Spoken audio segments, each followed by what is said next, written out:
like ASAP. All right, bro. So what I'll do is I'll send in the cloud link like ASAP. Yeah, if you can too, Cam. Maybe we just get two court recordings Yeah, out. yeah. All Cam, right, can you? I need Ravi. Can you give me permission? I need permission. Yeah, for sure, for sure. Yeah. Is it if? Let me know if you hit it, I'll and then figure that out next time. No, I hit bro. okay. I submit I could do a trial run. Maybe it's only because I'm on the not on a computer. I don't know why, but All good, brother. No, we're rolling now, and Cam's recording too, so we definitely solve that problem for sure. All right, homie. Well, I got a message from Keaton. You know how that boy's like. He needs to shower because he just hit the gym. So let him run. He'll join us in like 10, 15 minutes. Let's just do like a general update for the gang right now, and just check in with everybody. Hear what's going on with you guys. yo, I'm sorry, man. One last thing. Okay, no, I got it. I'm good. Never mind. I'm still learning these fucking things. I apologize, dude. Homie, it's all good. When we're out there, when I'm sitting with you in New York, we're gonna get this shit down pat. We're gonna get this shit down pat. We're gonna have a great setup over there. And speaking of which, speaking of New York, bro, I'm excited because you're gonna be there in a week. I know, man. I'm really. This is the first time I'm actually feeling pretty excited about the whole thing. These days have been literally. They feel like an eternity, bro. They just, you know how it goes. It's just like it just drags, just dragging and dragging. But Homie, because it's like all the shit you want to be doing, all your skill sets, your abilities, your talents, like the impact you want to be having, all that shit. It requires logistics, location for you to be Scotty. yep, You know. And over there, you know what else, bro? Big thing, in my opinion. You know, obviously following you for how long I have, like since I was 18, well, since I was about 19, long time pretty much. The lone wolf shit, bro, that just that era, it can't continue. You know what I mean? Now we're gonna do it a different way with with a whole brotherhood and community. You know, that's the way for for sure. sure. For sure, man. And there's like there's levels to that too. I mean, just this is real deal like lonely like type of like loneliness and lone wolf type of stuff. At least even when I get to New York, I'm not gonna obviously be with people 24/7, but it's gonna be just being in New York, I always feel more connected to people. I just deeply feel connected to people. So um, you know, and having a routine that you like and you enjoy, going to places that you really like, is a huge factor. You know, I always had that in New York. So even I spent a lot of time solo sarging or going out, but like, um, I always end up bumping into somebody. I can network wherever I go. You know, I got and spread the good vibes and make good connections with people no matter where I go. So this is real deal. Like this here is real loneliness type of shit. This is like real lone wolf stuff there, and it's also combined with not really having your hunting grounds marked. You don't have a routine. I can't get into a routine here of things I enjoy doing. So it's um there's like no incentive. So I mean, we could go into deeper into this and how important it is for a guy to succeed because we may be just focusing in on like pickup, for example, getting better with women, approaching, but you know, this ties into everything. You know what I mean? It Yeah, affects your entire life, and we hear that a lot with clients and shit. They're like, if they didn't, or your own story, if they don't get this part handled, it affects a lot everything else. You know, we're holistic beings, right? So we want to focus on one thing. Oh, that was it, but you know, a lot of other shit is affected as well. homie, absolutely. I It's a mean, dominant, yeah. I know Cam can definitely speak to this. By the way, I'm just going to give a quick hello to my homie Keaton. He's back in the house. Welcome back, brother. Um, Cam can What's definitely up, speak. Keaton? I was Cam, gonna. yeah, my What's man up, is guys? yeah good. Beard's looking good today, G. I like it. I got it done yesterday. Yeah, that's good, bro. Yeah, my Yo, dude's this is like the first an time Arab guy, so Keaton. he makes me full You look like Top like G. full 100% aim style for jihad. Oh, yo, Of what course, the I should fuck, bro? look good before I You look leave. fresh, man. Yeah. Thank You you, got a thank you, fresh haircut, bro. Yeah, man. thank you, thank you.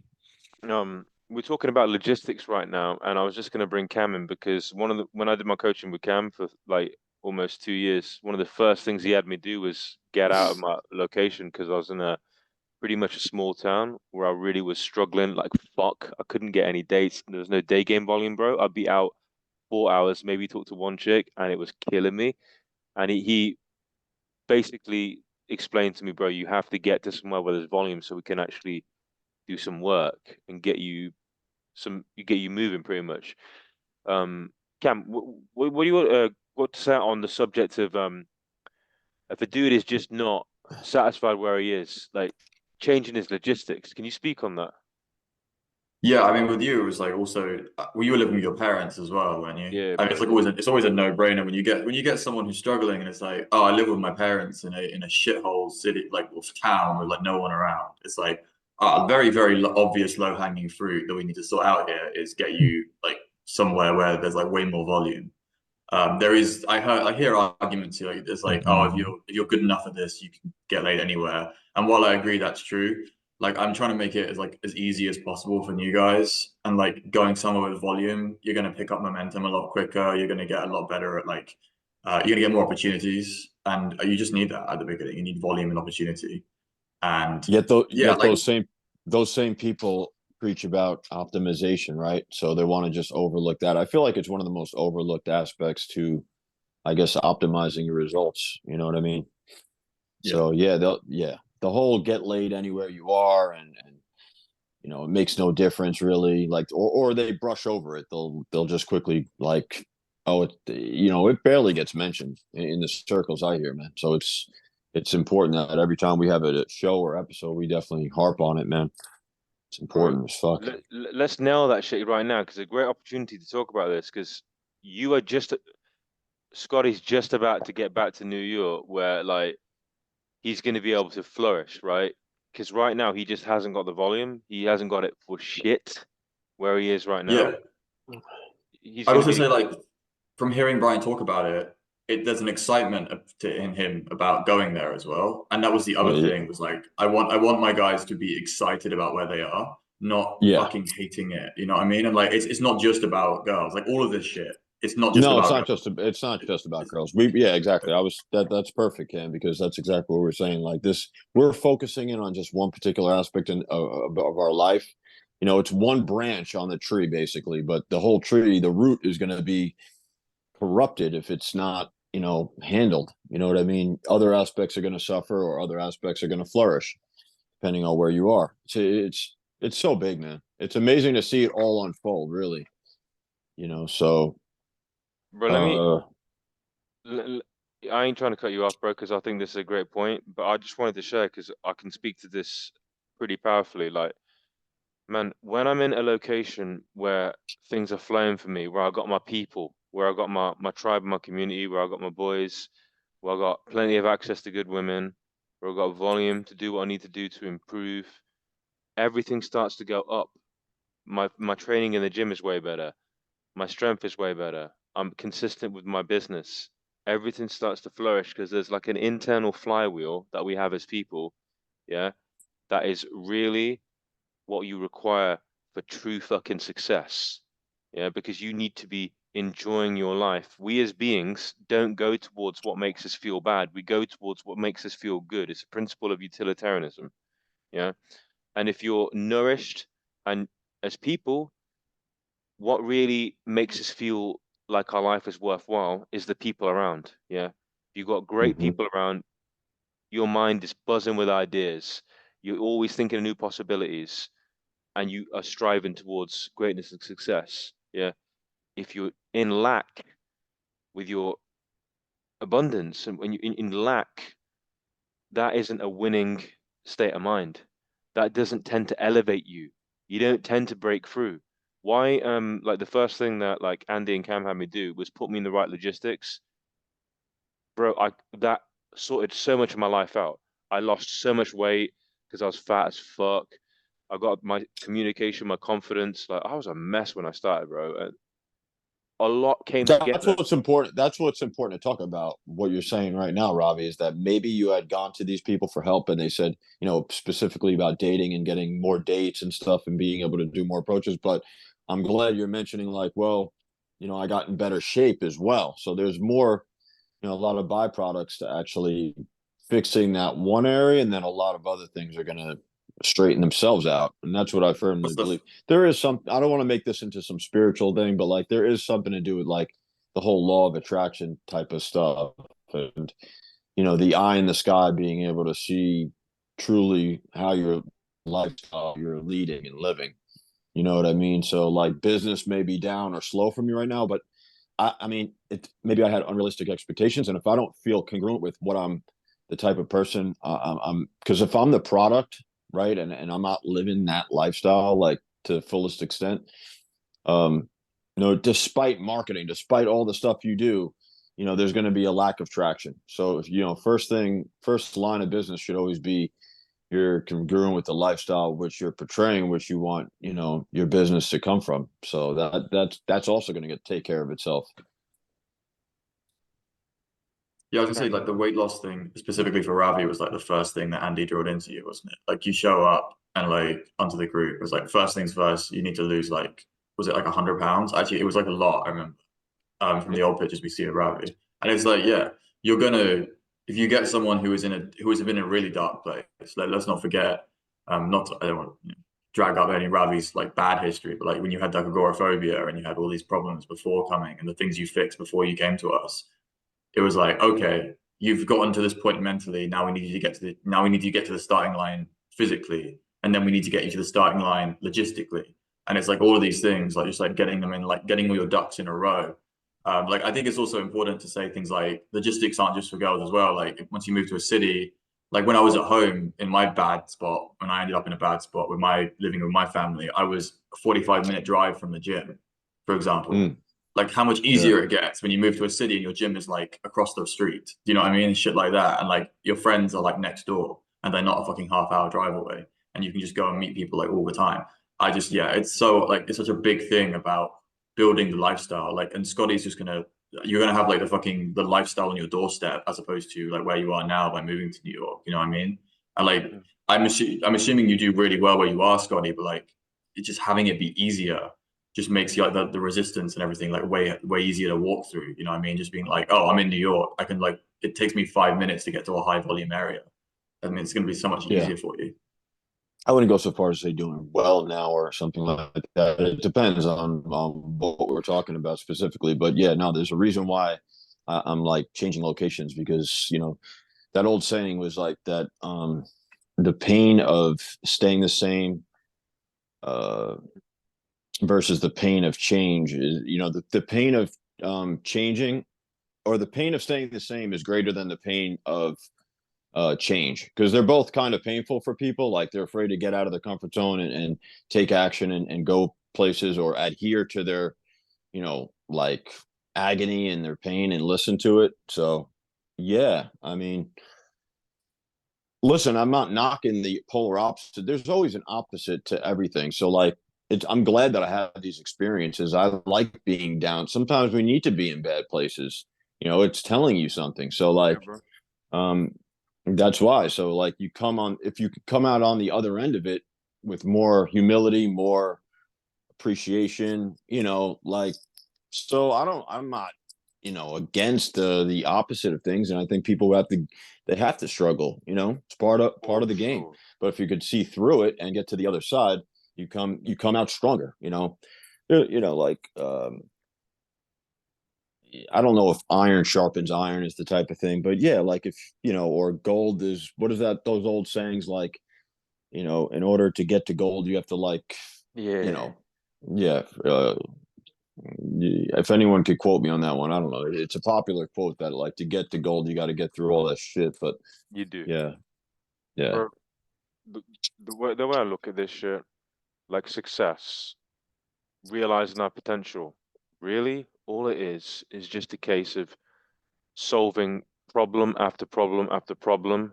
Once you've chosen a path and you want to get somewhere with it, then your universe is going to present you with a range of challenges. They just test to see how serious you really are. Anything. Yeah. If you want abundance of women, the first thing it's going to ask you, well, if you want this shit, are you willing to move? Most people aren't. And they're going to get the prize, man. The warrior who's willing to get his ass out of the comfort zone and go start again somewhere else, he's going to start getting some traction. Then it's going to ask you more questions.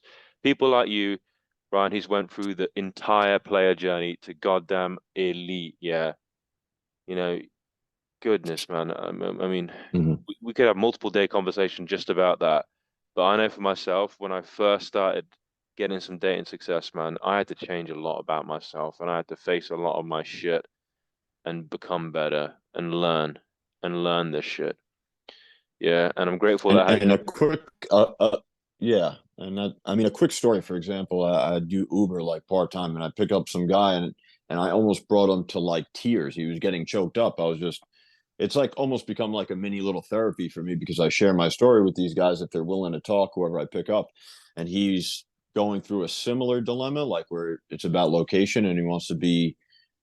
He's like attached to his son who's about to graduate high school anyway, and he's like, man, I got chills. You know, he goes, just by you sharing that, I give you a lot of credit, and you know, the courage it takes for you to like just leave and you know, detect these problems and address them and go to these places. He goes, because he was saying for his own life, he's like, I've been stuck with my son, but I'm waiting for him to graduate so that I could go back to my hometown in Pittsburgh. He's like, where I feel, you know, at home, and I have all my friends there and stuff. He's like, but I've been, you know, just kind of guilt by association with his son. So, but he's like, yeah, you know, so who knows who you inspire just by sharing your story and shit like that. So there's a lot of people that are going through similar dilemmas. And that this particular example was this guy was like getting close to being choked up and stuff. He was like getting chills, and he gave me a big handshake, gave me a big tip, and you never know who you could affect, man. So it's, you know, just got to keep your eyes open. the spiritual potency we all have. Like that's the thing. Like a guy who I think has got like extreme spiritual potency. There's several that I found. Definitely you, Ryan, without question, because you changed many thousands of people's lives without you really even knowing that just yet. And he's another guy because he did that to me because they shared their story about the challenges they had, about the difficulties and trials and tribulations they had to go through. And we relate to people not because they're fucking, I'm a massive winner, you know, I can, in Scotty's case, one of the cold approach kings, one of the goats, right? Hundreds of layers with cold approach. But why, I was so fascinated was you weren't always like that, actually. You had to go through a lot to get that.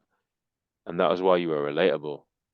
And these things, when we communicate, I mean, there's a lot of people who read my shit, right? At this point, there's a lot, and I get messages, I get DMs, all this shit. Okay. It's because I was so fucked up that they think that persons like this is now getting success. This guy's doing all these things. Our story is powerful, man, because people can relate to it and they can understand that this guy's flesh and blood like me. You can achieve. You can achieve. This shit is not. You have to be born a certain person from a certain location. It's bullshit. Fucking bullshit. Yeah. You can accomplish anything, bro. Anything. You really can. And like when it comes to the things that you're going through right now, like in this section of the show, we talk about our life updates, right? So like what you're going through, Brian, it's just about like these are literally just problems the universe presents. And in business, it's the same shit. Like if you're not financially where you need to be, it's simply an income problem. It's the gap of income that you need to resolve. And there's answers for that. They exist. Those answers are in reality. They're fucking out there. Trust me. We ain't the first to have certain issues, and we're definitely not going to be the last. You stay with the problem. You don't give up. You be ferocious and keep trying and testing until you find the answer. That is how it is. And the ones who want it, they get the prize. Yeah, for sure, man. There's always going to be obstacles. It's how you deal with them, man. You know, are you able to deal with them? There's always going to be some sort of like, and it's all like kind of relative anyway. So you can't knock somebody else's problem if he's having a tough time with fucking porn addiction, or if he, you know, has an addictive, some sort of addictive habit that's destructive. Like each person you know, that could be very serious. Oftentimes we see these school shooters or something be like, yo, what happened to that guy? What made him snap? And it was like some fucking small thing, but built up so many little issues over time. It's usually the small things that add up after a while, and somebody just eventually snaps. But so yeah, it's all got to be taken seriously, man. So Bro, that's what I've learned, man. But Yep. being around, it's just to piggyback off and the whole Andy thing. Like I was watching their live the other day, Cam No, and yeah. Andy, and those Yeah, guys yeah. are just, they're so unique, bro. There's only a few people that I genuinely just like listening to because they have a, they are unique. Like they're not big on the whole do's don'ts. They're really like, they get to the root of it real quickly, and they work through issues or whatever. Like they'll be like, what do you really want? Like it doesn't matter, we're not gonna, they're not like enforcing their life, you know what I mean, on somebody, which is something I can learn from. And that's why I like that. That's why I'm drawn to it. I'm like, oh, okay, like this to me is very approachable. Like, and it I think it's appealing to a wide crowd.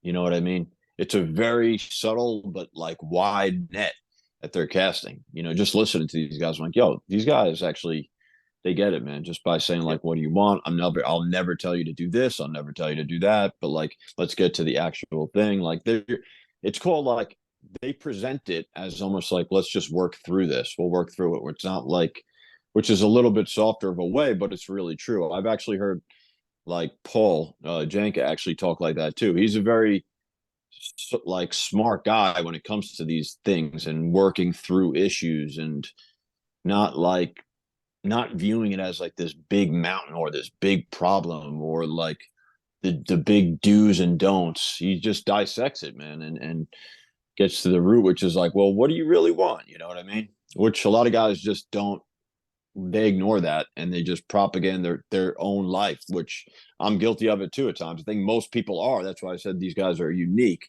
And when I spot something unique, I try to learn from it and take some of the good things from that. That's all. But yeah, so shout out to him, man. That's the beauty of open-mindedness. Cam, you gonna say something? I mean, yeah, I would love to take credit for it, but I've really just followed Andy's lead in terms of like that kind of mindset. Like he's been such a big influence on me. And I think if you asked him, because he used to be more prescriptive. If you go back and watch his early videos or some of his earlier content, he was very like, this is what I think you guys should be doing or whatever. And then I think it was just the volume of coaching clients. Like, and he really puts his heart and soul. Like Ravi will tell you, like he puts his absolute all into his clients. Like he would give you like an hour call and it would last like 3.5 hours. Like he would just go and he wouldn't stop till he felt like he had put everything into it. And I think the volume of doing that over like 4 years just got him to the point where he's at now. And it's probably the same for Paul Janka, just like the level, that level of experience and just like the volume he put into coaching of that, to that degree, bearing in mind that Andy doesn't really put any limits on what he coaches. Like you can ask him basically, this is my goal. Can you help me get it? And Andy will probably say yes. Like it's just about coaching whatever people come up to. He's not very specialized. So I think, when you get these guys who've just been coaching for years, I imagine, what's the name of the really famous self-help guy? God, the most famous one, Tony Robbins. I imagine he's pretty similar. Just someone who's reached that level and has coached, I guess, thousands of like people, and like obviously millions in terms of like who he's spoken to in audiences. But you can sense it in them as well. Like it's just something that you pick up after like just like volume of like one-on-one self-improvement coaching. I could be wrong. But Tony Robbins, I'm a little bit familiar with his work, but like he to me is a little bit more prescriptive. That was a very word used. He's, from what I've seen, like the two guys like Andy and Janker, they're very like, there's this gentle sort of persuasion, or this like gentle sort of guiding towards figuring out what you want and what works. They don't really refer to these problems. They just say like, you know, we'll work through this transition from going to be a player to, you know, a dad or something like that. They just have a good way of presenting it, you know. Fair enough. Yeah, that's fair. I think I saw a couple of clips of Robbins and was pleasantly surprised. So I don't know. I'm not as familiar, like, really with him, but I was just thinking they were trying to think of other guys as well. Like I think he's been in the game for so long. So yeah, and he still sells and everything. I think Andy really took his lead from like spiritual leaders. Like he's been studying the last Mother couple of years. Teresa and shit. Yeah, he's really That's the good. Like, thing. and also, These guys. Yeah, I'm glad you said that because I sense that as well because he definitely has a more of a spiritual like feel to what he says. His whole demeanor, his approach. He's like a kind soul. You could just see, you could feel it, He man. You know is. what I mean? And Paul, Very- and I don't know Paul as much as I do Andy, but he's got a really nice presence about him as well. He's very well spoken, and I'm sure there's a lot of levels and layers to just like how deep he can, you know, how far he could discuss certain matters, bro. You know what I mean? So yeah, I think Andy would say it's kindness. That's what he's going for. Like it's like a kindness towards the guy that he's talking to. Like, and he when he started, he was more of like a, I guess, a rah-rah, like be a masculine red pill coach kind of thing. And then he kind of transitions to being like, I just want to be like as kind as I can, as loving as I can to the people I want to help. And that's what switched for him. Was that like he found that was much more natural for him as a coach, and that vibe and that style. And like I don't have anything against like, you know, the pure motivation, like David Goggins types. I know Ravi's a big fan of that as well. Like it's like people have different vibes and natures, and it depends which one you end up finding is like your way of coaching and your way of helping people.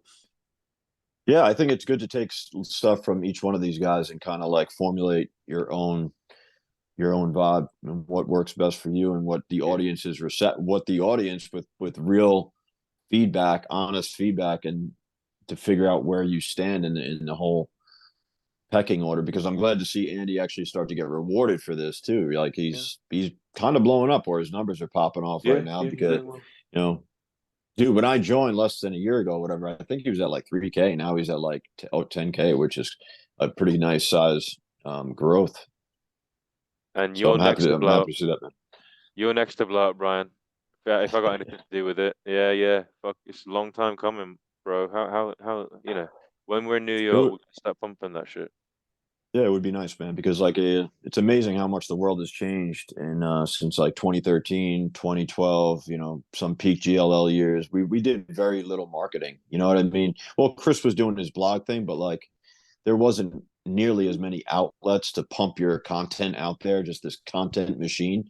Um, and he still managed to get decent numbers and a huge following. So I couldn't imagine if I were to really putting in twice the amount of effort or somehow marketing me more or hopping on more podcasts with him or just being, you know, building up like 3,000 followers like you, Ravi, on the forum. Like it was, you know, a lot of opportunity there. But yeah, man, I mean, hopefully it will, you know, it's mind you, it's a totally different audience. We may have some leftovers, but now, you know, some of these old GLO guys are like either married or they've moved on. So we're talking to a whole new batch of people, really.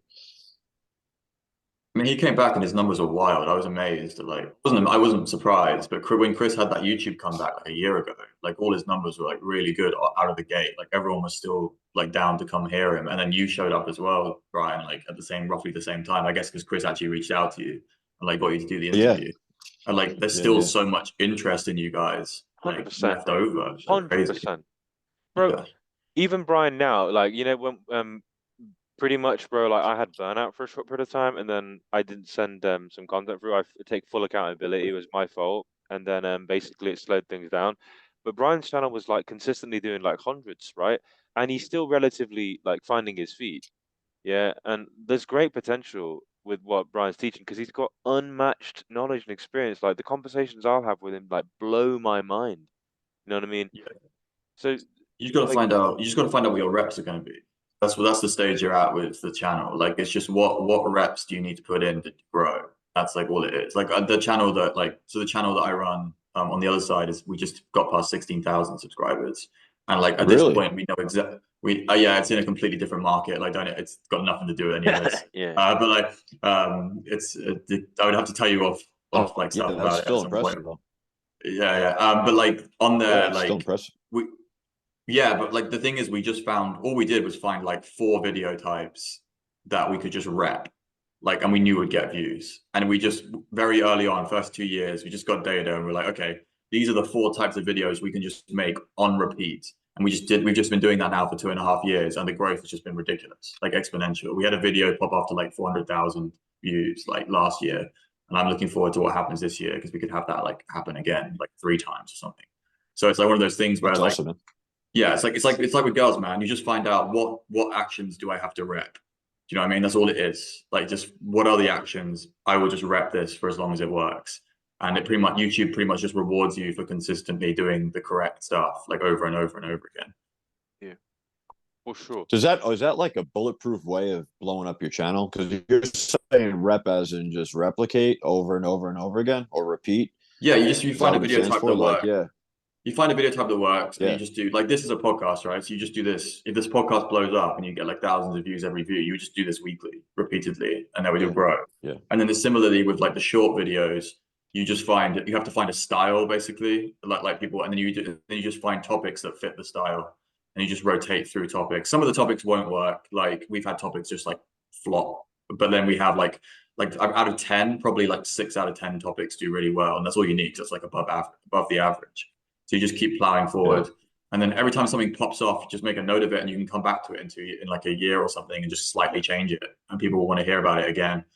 So it's actually, yeah, I find it really interesting, just like how to like analyze the data and see what's happening, and then you just repeat, and you get better at everything else. Yeah, so you're going to get better at the tech as well. Like, Ravi will help you out with the tech, and everything will get better. Yeah, pretty much. I'm very optimistic about the future. You know what I mean? And also, like, the algorithm, dude, it is, I still don't understand it, because like I had one video pop off with like a short with this one girl that my dad was filming, and then, well, not pop off, but it got like above my normal shit. It was like 2K or something like that. And then I tried to do the same shit, and it got like less than 100 views. So I don't understand this fucking algorithm at all. I guess you could just try to follow certain trends and patterns, but I don't know. Well, it's not rinse and repeat. You can't repeat the same thing again and again and again. And you can't you can't just make one video twice and expect the second video to blow up either. Like, you find a certain thing and you do like 10 videos, and if 3 of those blow up, then that's a good topic to make videos about. So you can't just do like 1 or 2 or something. You can't be bothered with the next video not doing well enough or something. Oh yeah, for sure, man. It's a pretty long range. So okay, dude, this is the first time I'm speaking. I don't even know what the fuck we're talking about. Life updates. Just jumping from one fucking topic to another. Yeah, we're meant to be doing life updates for the first section. So gotcha. We're jumping from one topic to the other topic, to Chris, GLL, to this guy, to that guy. I have no idea what's going on. So and then initially what was something about logistics and stuff like that and everything. So I have no idea where we're at. Yeah. So pretty much, I mean, we went around just ask everyone how they're doing, what's going on in their worlds. So all that shit was pretty much riffing on pretty much all the shit that we're going through right now, because our guys are moving and whatnot. But what's new with you? I took this guy to his obedience classes for the first time. And he's doing pretty well. So that's pretty good. For me, man, I'm just enjoying retired life or whatever it is, like I'm just doing my own thing and just chilling and enjoying it, just gaming and thinking, sitting by myself and just thinking about different things and stuff like that, and just enjoying it, honestly. Like, I mean, there are certain things that I'm doing, but I kind of don't want to mention it, simply because it's that thing, like I want to keep power over the thing as opposed to put it out into the world. I don't know if you understand what I mean by that. I know exactly what you mean. Yeah, so I don't want to mention some of the other things that I'm doing that are going really well. I just want to keep doing them and just keep enjoying them, sort of a thing. But I mean, in terms of like any big thing, nothing really big. I'm not doing anything big or significant or something.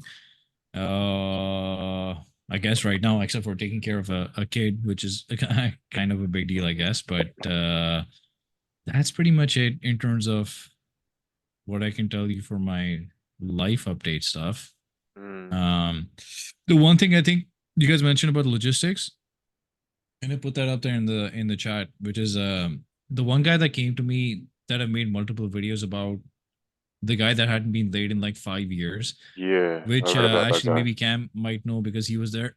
Or no, actually no, Andy knows because it was an Andy's coaching call. But we got him laid, and we used Andy's Tinder guide to get him laid. Good. But I Sure. was coaching him through cold approach and yada yada, all that kind of stuff. It was the same thing with him. He was living in IX here in Ontario, which is like here in Ontario, which is like a very dead fucking city. Like he ended up buying a house. He's an engineer, 28 something years old, bought everything by himself, making his own money and everything. He settled that ways, but hadn't been laid in like 5 years. So in Wow. 5 years, he hadn't been laid, hadn't spoken to girls, forgot how to talk to girls. And his rock bottom story was his friend, or maybe the last of his friends, was getting married to some, proposed or was getting married to some girl. And he was like, bro, this girl is a fucking obese whale who doesn't even respect him. What? And, yeah. And he was like, I can't, watching my best friends getting married to these girls and trying to be like, that's the ones that they want to be with. He's like really making me really scared that, this is going to be my life or something. Cause I can't even get girls or something. So, but the logistics thing came in right there, because the place that he was, I would make him go out and it would take him an hour to 2 hours to to drive to a certain spot, like really long times to drive to a certain spot and then do like pickup. And he would talk to like 5 girls and come back, so it was like there was not enough volume and stuff. And that's when I told him, like, bro, we gotta take you down to downtown Toronto, and if you gotta like rent this house out, then rent it out. Just use Yeah. the same money to live in downtown Toronto and shit, because you have so much fucking volume there, and that's where you can do the reps, and you don't need to feel bad about anything. Because he was like, I find like 5 girls here that are my age, out of which me, if I'm lucky, every 3 days one of the girls are attractive. So I'm like, you're never gonna enjoy doing pickup if you're gonna be hitting on girls that you first of all you can't even find girls. Fuck Yeah, so it's never gonna be worth it. So I was like, you got to go to downtown Toronto and Yeah. shit. But that's where the logistic thing came in, and he made a smart decision in life, buying a house somewhere which you could afford, because you could sell sell it later on for real estate and shit. But he hadn't solved or resolved this part of his life, which is like, what are you going to do with all that money, this, that, and all that security, when you don't have a girl or someone that you actually, he wants to spend time with someone, but he didn't have that someone. Right. So I was like, so this is something you need to sort first. Like, I'm not saying sell that house. All I'm saying is you don't need to live there. You can rent it out and just use that money to live in downtown Toronto and live a little bit over your current rent or whatever means or something for 3 months, 6 months. Because if you do, which was his main goal, if you do 6 months, every single day you do pick up 6 months straight, you're going to have insane results. Yes. You do 6 months, of nonstop pickup every single day, you're gonna have insane results. And then after that, you can take that girl from downtown Toronto to fucking Ajax or Vaughan or fucking Thailand or wherever the heck you want. But you want to play the game and fish for fish where all the fish are there trying to fucking catch, trying to bite. So anyways, that was my point with the logistics and stuff and how important logistics actually are. Hell yeah, man. I'm always happy to hear stories like that. Sounds like a very similar story to where I was, man. I have a real estate property in Jacksonville, actually, and it's like you said, there's things you could do with it. There's things you could do for sure. But he's also getting coaching along the way, right?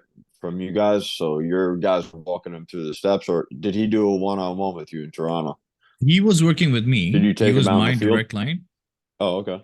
Not this guy. This is a different guy. That was a different guy that I took out in the field. That was a different guy. This guy worked one-on-one with me, but we also used his Tinder guide, which helped him get laid. We also used Andy's Tinder guide for his online dating profile stuff. But I mean, I'm sure Andy does like cold approach stuff, but my stuff is all purely cold approach. Like, go out there, start talking to girls, do it this way, do it this way. The reps, the going out and talking to girls. I just said, okay, if you're sitting around and you're driving there, you're taking a metro back or something, then you can use the online dating apps to do the other stuff. But yeah, so that was a 5-year dry spell that we ended in like Fuck, 5 bro. weeks. Dude, that's Boom, fantastic, you man. killed it, dude. That's beautiful, Keaton. What a fucking G. Yeah, because Keaton, you walk the walk, you do this shit, you're smart, you've won in different areas. The things that we can do for people when like the subject that we talked about previously was about coaching ability, yeah. People who've got great coaching ability who can actually get to the heart of the issues. That requires a lot of skill. It requires a lot of ability to actually connect with the human and understand them and have a lot of empathy for them so you can work through and find the actual issues. And definitely everyone here has got that ability, I can attest to that. And this is the sort of impact that we can have. Like, everyone has done the work, proven, living this lifestyle, abundance in every area, man. Like, I do this shit every day, you know what I mean? And it's always hard. It's very satisfying when I hear guys who've found themselves where they've had like multiple year dry spells ended. It's great. It's fucking beautiful. That's why we do this shit. So that's good, man. Yeah. And all this shit, yeah, it can be fixed. It can be fixed. Keaton's getting these guys results. Everyone here is. We know that. You don't have to live like that 5-year dry spell. What the fuck? That's traumatizing. Yeah. You don't have to Yeah. live like that. No, so No, here's a I think question for I've all had of a you. year and a half, 2 years myself at some point. I don't even remember them at that. That's the thing, is I don't remember when those 2 years were. I don't remember when those 2 years were, but I'm sure I've had like a year or year and a half dry spell myself at some point. So So yeah, here's a question 5 for you years is guys pretty real insane. quick. What would you guys, if you had a choice, if you were serious about changing in some aspect of your life, whether it was pickup, we could use that. Would you rather work with a guy who really had no idea how to break it down and explain the shit to you, but he was actually living it and getting crazy results, sleeping with tons of women? Or would you rather be with some guy who's really good technically at breaking it down, giving you a lot of information, giving you booklets and etc., but like probably like a 4 out of 10 on cold approach and results, like mid, like a little below mid? You know what I mean? What would you guys choose in that scenario? I've got an Whoever helps me opinion. get Get, more results. Who can get more Whatever I results? can get more results from. Yeah. yeah. All right. Let me weigh in then. I'll give you an opinion, yeah? So success leaves clues. The guys who've got the best outcomes, who are consistently getting the best outcomes, there's a reason why they're so good. There's literally a reason why they're doing that. Okay. And if you're serious and you want to get great outcomes, you have to find those who are very good and who are consistently getting good results. Study them, observe them. If they're not the best at breaking it down, watch their behavior. You take notes extensively and work it out, because within them is the answers. Okay. Model yourself and reverse engineer what the great ones are doing. Okay. I'm very good at reverse engineering. Yeah. If I spent time with Scotty, I could tell you why he's fucking brilliant, dude. He's fucking brilliant. There's so much I'm gonna learn from him. I'm gonna be there for That's 3 why months. that's why my early coaching stuff, when Brad took me on, and I shout out to him for even for bringing me a part of his team and stuff like that. But it was basically went out on a limb it was more of a my training sessions at the beginning especially was more of a hangout session with these guys.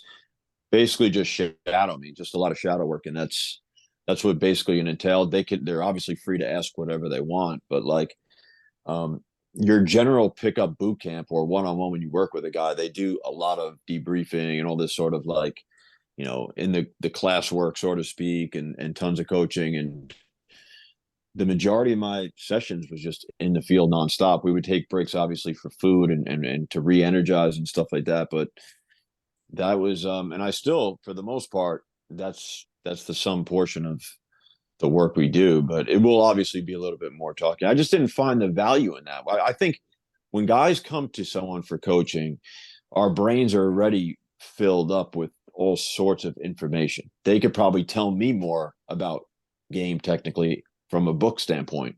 You know what I mean? So it's like when I went to actually a gym to like see if this guy would hire me, I got a like ISSA certification or something. And he's like, just burn all that shit. He goes, you don't even need it. He's like, so it's like similar to that. He's like, just throw all that shit out. He goes, we don't give a fuck about that. I'm like trying to like be like, yo, I got the ISSA certification. He's like, dude, you'll never need any, like 90% of that shit, man. It's just funny. So I don't know. I find it very fascinating that like, yeah, dude, I know if I was a 21-year-old guy and I was looking for a coach or to follow someone, it would be nice. You have to learn how to speak, obviously, to some extent, but like I would absolutely just want to be around that guy. And I was put in that situation too with my dad's company. It was like he put me out with every one of like his top mechanics, and to see which guy really like was able to pick their brains and see what I could get the most out of it. And there's all sorts of different ways they went about it, knowing that I was kind of just there shadowing them and they wanted to, teach me some stuff about the trade. But everybody had their own unique style. But I was, for example, when it comes to that trade, I actually did like a lot of the explaining. I think for me, I was like, it's actually a good balance between, if you could find somebody who has got Exactly, bro. Exactly. a good balance, he's perfect. So That's what we're talking about, I bro. myself think I've improved in being able to try to explain it to the best of my ability, and yeah, bro. That's all we can do. I'm glad that you came around to that, Brian, because like honestly, man, like you do need both, because the thing is we need to actually work on the right things and understand like where is the issue, what exactly is going wrong, and how can we take steps towards fixing that. So being able to like spot, like you did it with me, for example, in some of my sets, Brian, you were like quite clear, like Ravi, you should sexualize more. Now, I did crack that. I worked on it because I've been going for a while. I understood your feedback and I could apply it, and Yeah. I got results, right? But you were able to point things out, and that's important. Like you do need to improve. You need to know what's the sticking point. What do I need to do to address that? And then you can ingrain the right kind of approach over time and get past that. And there's levels, of course, but yeah. Yeah. I think, as you say, Brian, it's got to be a bit of a blend of both, more or less. Yep. That's No beautiful, doubt. brother. Then we're complete. I'm totally agree with you. I wonder if like Cam or Keaton wanna say anything about that. What I think about that thing is the theory and all that stuff is really useful, but only when it's useful. Like so I had this, so I was looking for a dog trainer for for training my dog, obviously, and one of my friends is an amazing dog trainer. And he's like and I was like, okay, dude, I know this guy, and he's amazing at what he does, so I'm just gonna like work with him. So I start talking to him, and this dude just kept on droning on and on and on and on for like 2.5 hours. Like, I'm not joking when I say this, 2.5 hours. It's like 150 minutes. So I'm like, bro, and I didn't even have a dog back then, by the way. I was like preparing to have a dog back then. So he was droning on for 150 minutes when I didn't have a dog.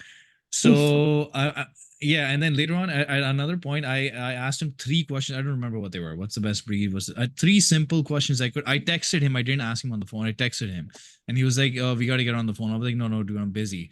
So like, so then he says, "Like, it's gonna take 15 minutes." I'm like, "No, bro, I'm busy." But then I had to call him, and this motherfucker went on for 60 minutes again for 3 questions, right?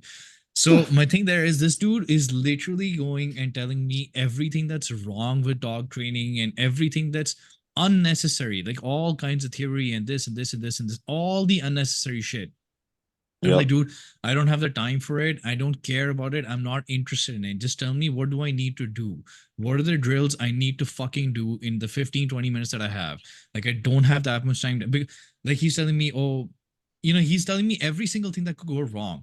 Like, when I make a diet for someone, I don't give them every single negative thing that's going to go wrong. If they fuck up, then I'll be like, oh, okay, you went out and you cheated. Okay, next time we're gonna take you, make a salad, and go out so that you don't cheat. I'm not gonna make a fucking giant list of a billion things of text and theory about how this is gonna do this and this and this.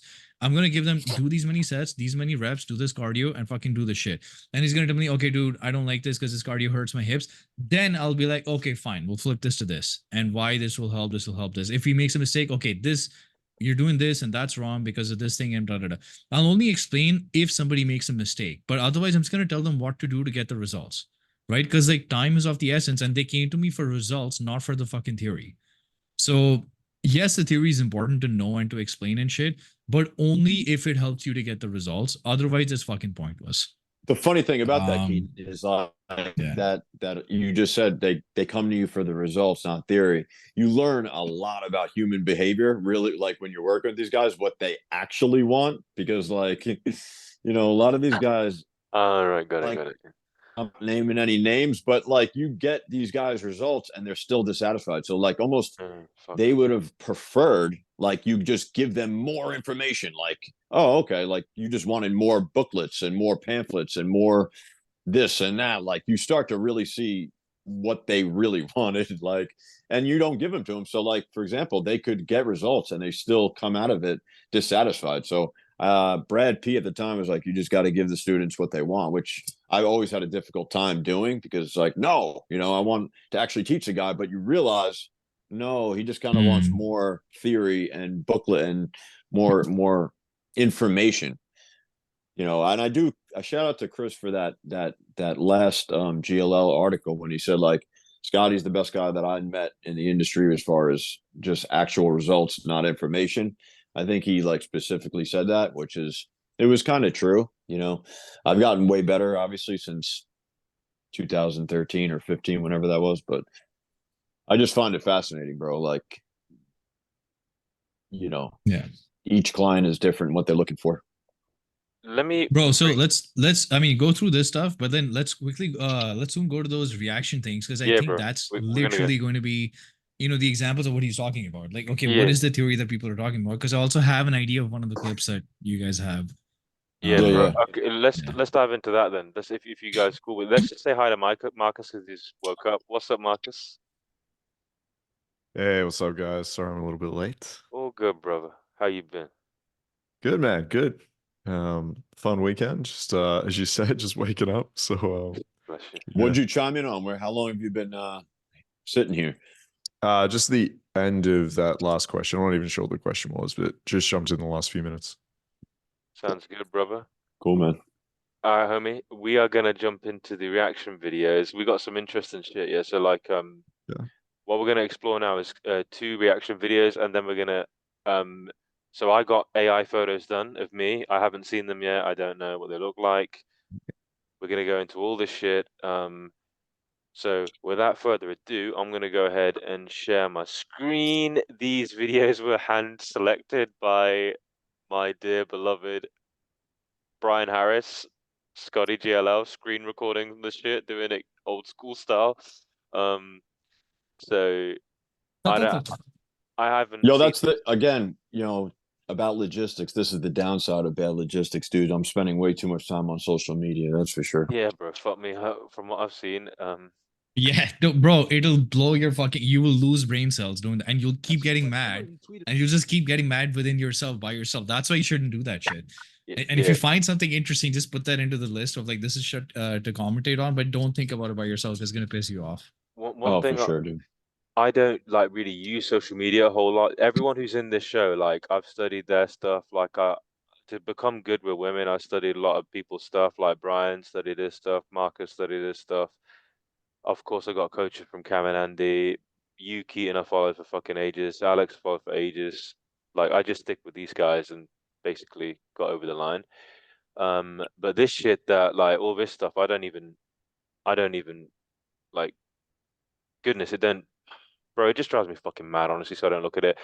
Anyway, we're going to look at it and we're going to react. I think I find it really fascinating, kind of like what the whole pickup when I was back in it, like the 2008, 2010, 2011, even like right around the game, I guess you could say, but like what it's kind of morphed into, dude. For the most part, I think it was a pretty positive space at the beginning, and it was just focused on how to get girls and getting results. It's now kind of like morphed into just something. Now it's become man versus women. It's like how do men take it's something weird from women, or how do we protect ourselves from being taken by women? Now it's become like a very come on, bro. butt heads thing. Yeah, and I don't think the algorithm knows like how to differentiate what's what. If a young guy is searching through like pickup and stuff, he's going to come in contact with a lot of this rubbish, you know, like red pill versus this pill and that pill and all this stuff. Like it's unfortunate, man.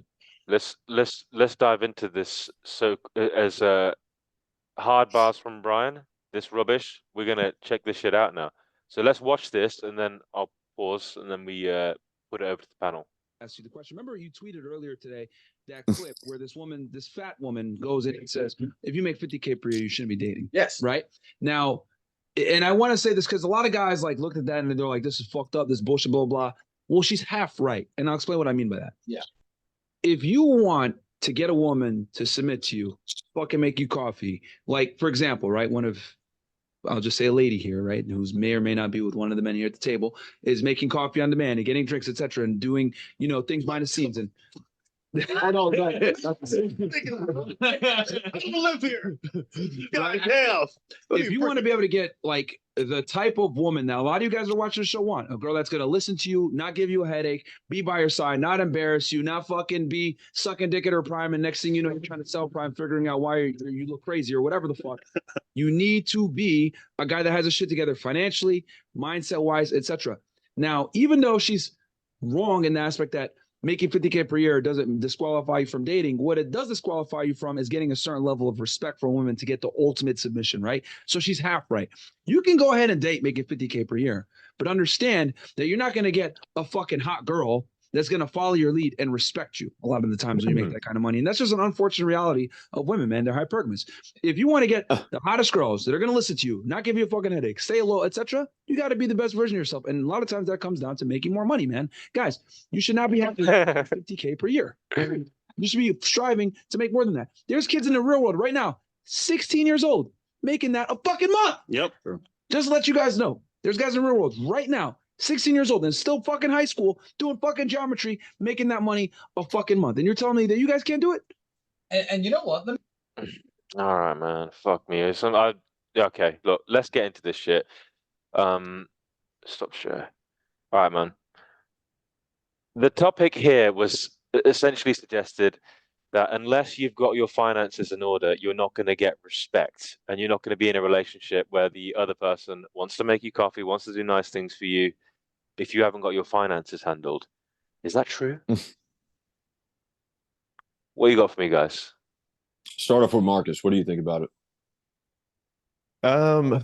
I mean, yes and no. Obviously, I mean, you can be a broke guy living in your mum's basement and still demonstrate a level of like confidence. You can still lead. You can still put the girl on a range of emotions. You can still create like a really good relationship dynamic. Like all that can be done without money. But I think it's like not a very nuanced approach to just say, you need your money, you get your money sorted, blah, blah, blah. Obviously, this is like one part of the puzzle. And I kind of agree with the fact that it is a proxy for other forms of value. Like if you have a guy that is living in his mom's basement, it's not so much that he doesn't have this like 50K a year thing. It's probably a fact that he doesn't probably have a passion for what exactly he wants to do. He might not be like successful in the career that he's partaking in. So it's usually a sign for that. But again, we can think of other circumstances where maybe someone's like in a rock band or some shit, or that they're an artist and they're up and coming. And so maybe they are putting all their time and effort into their work, and they might even have some status around that, but yet they're not like making a bunch of money a year. So yes and no. Usually I would agree that if you take the same guy and he's on like 40K a year, or the same guy is on 200K a year, the guy that's on 200 probably has personality traits and is displaying certain characteristics that women are going to find attractive. But yeah, just coming up with like 50-year figure and just basing it just around the money, I think you got to base it on what that actually means about the person and their character traits that come with that. So yeah, kind of yes and no. For sure. Who else wants to chime in? Yeah, go first. I'll go after you. Yeah, so I think when I heard the clip, I don't know. When you first told me what this was about, I thought it was like, oh, you have to make money to get girls. And I think obviously we all know or got girls when we were broke, and we completely disagree about that. But hearing that it's more about like, I think it's more about like they talked about like the relationship and the respect. I would say that like if you find a girl, like the thing about the girl making coffee for you and stuff like that, sometimes that's just down to the girl and like how she like expresses her like affections for you and things like that. And you can screen for like girls who are more into that kind of thing. And you could also be rich and end up with a girl who just doesn't show affection in that way. So it's like that's really more about finding the type of women that you're looking for. And like I don't know, they always talk about it's like you're beating your, like, not beating is the wrong word, that's like very charged, but like I don't know, like you should be able to like submit a girl and like train her to do certain things. And I've always found it's just been a case of like you meet girls who have certain personality types in different ways, and like I've typically not ever needed to like, if I'm with a girl, she usually what do you call it, is more like that, because those are the girls that I vibe best with, and those are the girls that I like. I like the girls that are affectionate. So I'm always going to be giving them more time and effort. In terms of like the money thing, yeah, I agree with Marcus. Like there is going to be a degree of like status. Like I've had a client recently who's like a deca millionaire. And like he's like earning, he's like his company's doing like $1 billion in revenue or something last year. And yeah, the ease at which like, you know, girls just like float into his life is crazy. But like, so like it definitely obviously helps the further you go up and the status that it gives you. We can't deny that. But at the same time, yeah, it's just like Marcus said, it just lacks nuance. And it's gonna convince people that that is like the thing that you need to get girls. And I'm always pushing back at the idea that money gets girls. It's like a, you know, like a simple equation. For sure. Keaton, you were gonna say something. Well, I'm actually so I guess I'm at this point I'm just confused about what their point was. Was their point that you can't get the quality girl if you don't make 50K plus? That's what it was. Their argument was, well, attractive women who are going to treat you well and show you real affection and listen to you and follow your lead, so to speak, or really the way they were framing this was like who are actually going to be in a proper partnership with you. Unless your finances are properly in order, you're not likely to obtain that. What do you think? Yeah. No, I don't. I don't think money has anything to do with I thought it. that was coming. Yeah. So again, to the same point, that I think every single person here, when you started off, my guess is, I don't know how much we make here. My guess is we're probably making like 50K plus at this point. Again, I don't really know. Different people are in different journeys, but I guess when you first started off, or Andy first started off, when I first started off in pickup, I wasn't making 50K plus month. I mean, not month, sorry, even 50K plus a year. Sorry, I wasn't even making 50K plus a year or something. And I was still doing pretty well. Yeah, well, exactly, When I right? first Like, started, and right. even before that, like when I had girlfriends and stuff like that who would submit to me and make me food and, you know, buy coffee or all that fucking shit. Yeah. That At that point, I was submission just is it fucking like living at fucking home. I was living at home with my parents because that's what we do in India. We fucking live at home with our parents, mooch off of our fucking parents. So she would live at my parents' house and fucking still do that shit for me, right? Because she wanted to do that stuff for me. So no, I don't understand that money thing is number one. Number two, the money, if the limit, or what's that? The floor is it the floor or is it the ceiling? I guess it's the floor, right? Is this 50K? That's fucking nothing, dude. 50K, like I'm just saying, but 50K is kind of nothing. So if they're really trying to make this thing about like these super attractive girls, yeah, go ahead. Keaton, I thought they were saying that 50K wasn't enough. I thought that was the point of what they were saying. They were like, if you're around about 50K, you're not, you need to be thinking of earning more. I thought that was the point. Wasn't that what they were saying? I didn't quite get it. But like, I think they were using 50K as like an example of like what the average dude who gets run over by his girl. Gotcha. Yeah, that kind of stuff. Yeah. So they were like, oh, these kids are making like 200 grand off YouTube or whatever. You should be like beating these 16-year-olds who make TikTok money. And it's like, yeah, that was the whole point, basically. They're putting way too much stock into money. They're putting way too much. They're putting way too much stock into money into multiple different. For one, I already went through the example of how all of us had girls and all that stuff, and we had no money. Two, there's also the example of people that have like all kinds of money and they still don't have the girl submitting to them. And I've given these examples on my YouTube channel multiple times. Elon Musk getting fucked over multiple times. Bezos is a good example, but I've given so many different examples. Like I used to love Rich Piana, but Rich Piana had all the money in the world, all the fame and clout in the world, and would get fucking run over and walked over by his girlfriends. And there's multiple. Yeah, I've given these examples that I don't even remember anymore. So money is not getting you these girls, and they're getting walked over. I just remembered some more, bro. I don't know if anybody watched the Vibe Bling. If you didn't, you're good. But if you did, there were so many fucking Sims making bank money, and their girls are walking all over them.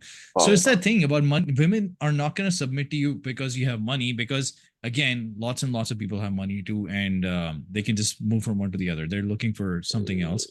So yeah, so the money thing doesn't make sense. That doesn't make sense. To the I think other it's point generally a that Markus was bad mentioning, message. Yeah, it's generally a bad message. Dude, one of the things that women are attracted to, one of the major things that women are attracted to, is if the guy has ambition. And if you're a fucking dude that's working tables or some shit, but you have a plan, you're working on a business or a website while you're fucking broke, like he said, the musician band thing or something. If you have ambition and you have whatever your dream is to do whatever it might be, if you have something that you're working towards, that's admirable to them. That's something that they respect, and that's what they. If they like you because of that stuff, that ambition, it's not the bank balance that's keeping them there. It's like, oh, this guy is a really good guy that I look up to or something, and I respect and stuff. And then if they like you and they're that person, they will submit to you and so on and so forth. But yeah, that's the funny thing Like, is, it's the opposite. It might be his own anecdotal experience where it's like he had no success before any of that shit, and he started It's making possible. bank, and It's and then possible. he's like, oh, that's Biases. it, that's the way, and I don't dispute that. That could be the case for him, but you got to understand. I think we said this in the last podcast. Like, you are attracting just like some real fucking gold digger. That's most girls Value don't really girls. have an idea of what They're the you're, worst. how much money you're making. I mean, I guess they have a general idea, but if Yeah. that's all they're fucking focused on, dude, like that's the girl you're gonna get, bro. I would rather be broke and attract some fucking girl who likes me for Ride or like die. Dude, exactly. the confidence you bring So to the table. this was a video that I made. I think it was called High Value Women Equal Escorts. I made like a 40-50 minute long Right. video about this stuff. About high value women equals escorts, because it was from these guys. It was Andrew Tate, and I love both of them, by the way. I love the Tate brothers, but it was these guys, Andrew Tate and Distant Trade, and people like them talking about the same shit that they're talking about, like how women are not going to give you any attention. These 9s and 10s won't give you attention unless you have the money and da da da da da. But all the women that they're always showing, Tristan and Andrew Tate, are always these fucking OnlyFans chicks or some other this escort or some other sugar daddy. It's like, are these the girls that you actually want to be with? Like, are these the girls that you actually want to have even kids with or possibly a future family with? Like, probably not. So you're even looking at the wrong people entirely, as even potential mates or something to even consider for this discussion about having a partner or something. So it's screwed from like so many multiple different ways that it just doesn't. That's the part And that they I make think it so infuriates it people. it comes across as so black and white. Like that's the way they deliver it. Yeah, It's like so black and white. Yeah. I think it's generally Yeah. a pretty bad message. Yeah, I'm gonna weigh in real quick, right? And I guess I need to get over some of my own shit. So 'cause I'm still- sorry, bro. Before cutting, I'm really sorry to cut you off Nah, because I you want to go, get bro. that one thing about hypergamy, because he mentioned hypergamy in there, right? Yeah. He's like the law of hypergamy thing. This is a real example. I swear to God, this is how I used to actually think, because I recently read the whole rational male and blah blah blah, and I got jacked, and I'm 6'2", and I'm like decent looking and everything, right? So I'm like, okay, I'm a tall fucking dude. I'm 6 feet plus, right? So every girl wants me. I'm jacked. I look good. I'm making somewhat money or something, and I can talk really well, and I have a sense of humor and everything. So every girl that I'm talking to should like now get on her knees and suck my dick, because look at all the other guys around me that are not 6 feet, that are not jacked, that probably don't have the same sense of humor intelligence, right? So I'm thinking in my head in terms of like hypergamy, and this thing that I made in my head, that I should be up here, but all the other guys should be down here because they don't have any of the stuff that I have. So why is this girl that I'm talking to telling me that she has a boyfriend, or she's involved with someone still, or she has a husband, or why are they not just getting on their knees and sucking my dick? I swear to God, my stupid brain was like, if the law of hypergamy makes sense, why are these girls all not on their knees sucking my dick? Yeah, Like, why it doesn't make any sense? Because hypergamy is cool, but it doesn't take into factor all of these other things about investment and commitment and like emotions and all that shit that they already have with all these other, like they already have with all these other people that they're with. So No emotional that connection hypergamy whatsoever, thing is right? so stupid. It's just like some dude's It's gonna swoop retarded. in and just pick up your chick and Yeah. just leave. I don't understand that mentality there. Yeah, man. Sorry to cut you off, my guy. Sorry. No, And they you good. usually they were usually referring hypergamy with money. Like they just tie that. It usually goes hand in hand according to these guys. But like, what if the guy's just a fucking cooler dude? You're fucking with some simp, Exactly. some guy who's just paying for everything. Is that an upgrade? To these guys, that's an upgrade, right? Yeah, no, yeah. Because Yeah. that's what they're associating. Is it just a cooler, like a hypergamous in a way in which this guy's much fucking cooler and he's able to trigger certain emotions in me that make me go fucking crazy for him, and I'm dripping wet every time I say, what? It's got to be more specific, because like, is that hypergamous too? I guess. Is it all? It sounds to me like they're framing it like it's all based on just money alone, or status or clout. This one is one that kind of just, I guess, I mean, because this is kind of year 3 in the game for me, and I went hard, right? So I guess I still got a journey ahead of me, and I know what I want, but why this still hits kind of raw to me, I hadn't watched that video, and I don't watch these sorts of things. But but why it kind of hits me is like Cam will know this. Like when I first got coaching from Andy and Cam, like, bro, I went all in and like I reduced my workload and all this shit. Like I slashed my hours in half. My salary massively slashed so I could Mhm. develop communication skills and get good with women. Yeah. So the that was the point in my life where I was earning the least and I was finally getting results. Just fucking process that shit. I lost my virginity finally at freaking 29, 30 when I reduced my income. Yeah, so I could actually deal with the actual issues. The less I earned, Exactly. the actual results kept going up and up and up. And then I got to grapple with the actual problems, right? And then I actually started to understand. Marcus, I was reading a lot of your stuff at that point as well, like studying UMP and just trying to become a better communicator and stuff. And then women started responding to me, and then they actually started to give me the kind of treatment that I want. And I had to, and then I got further into it and further into it, and just kept going from there. And now at this point in my journey, it's just fucking fascinating, man. Like now I really love it. Now I properly like love this shit because you can just be there and not even do a whole lot, and they're into you, and it's crazy to me now because things changed in me, my vibe, my overall groundedness, and all that. Um, why this hits me and it just bothers me is that I believed this stuff about money. I believed it, and I was a fucking idiot. And I thought getting all these promotions would help me, and it didn't, and it got worse.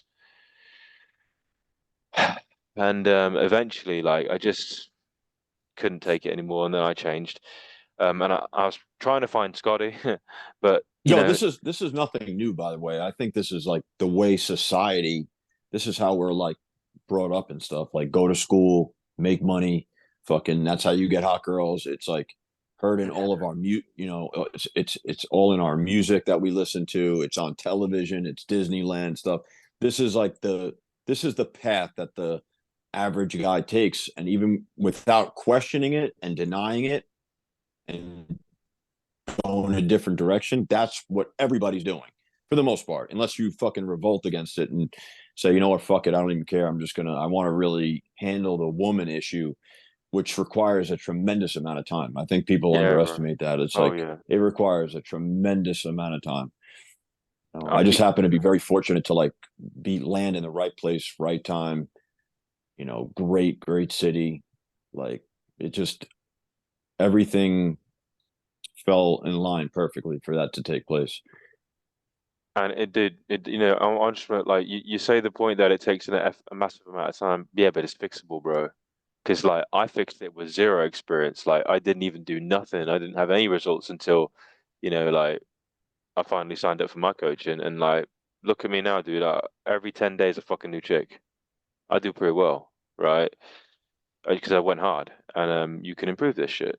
So even if it takes time, whatever, you get it handled, and everything else gets better. Like thriving, you know what I mean? Traveling the world, I'll be in New York soon. Me and you're gonna be killing it.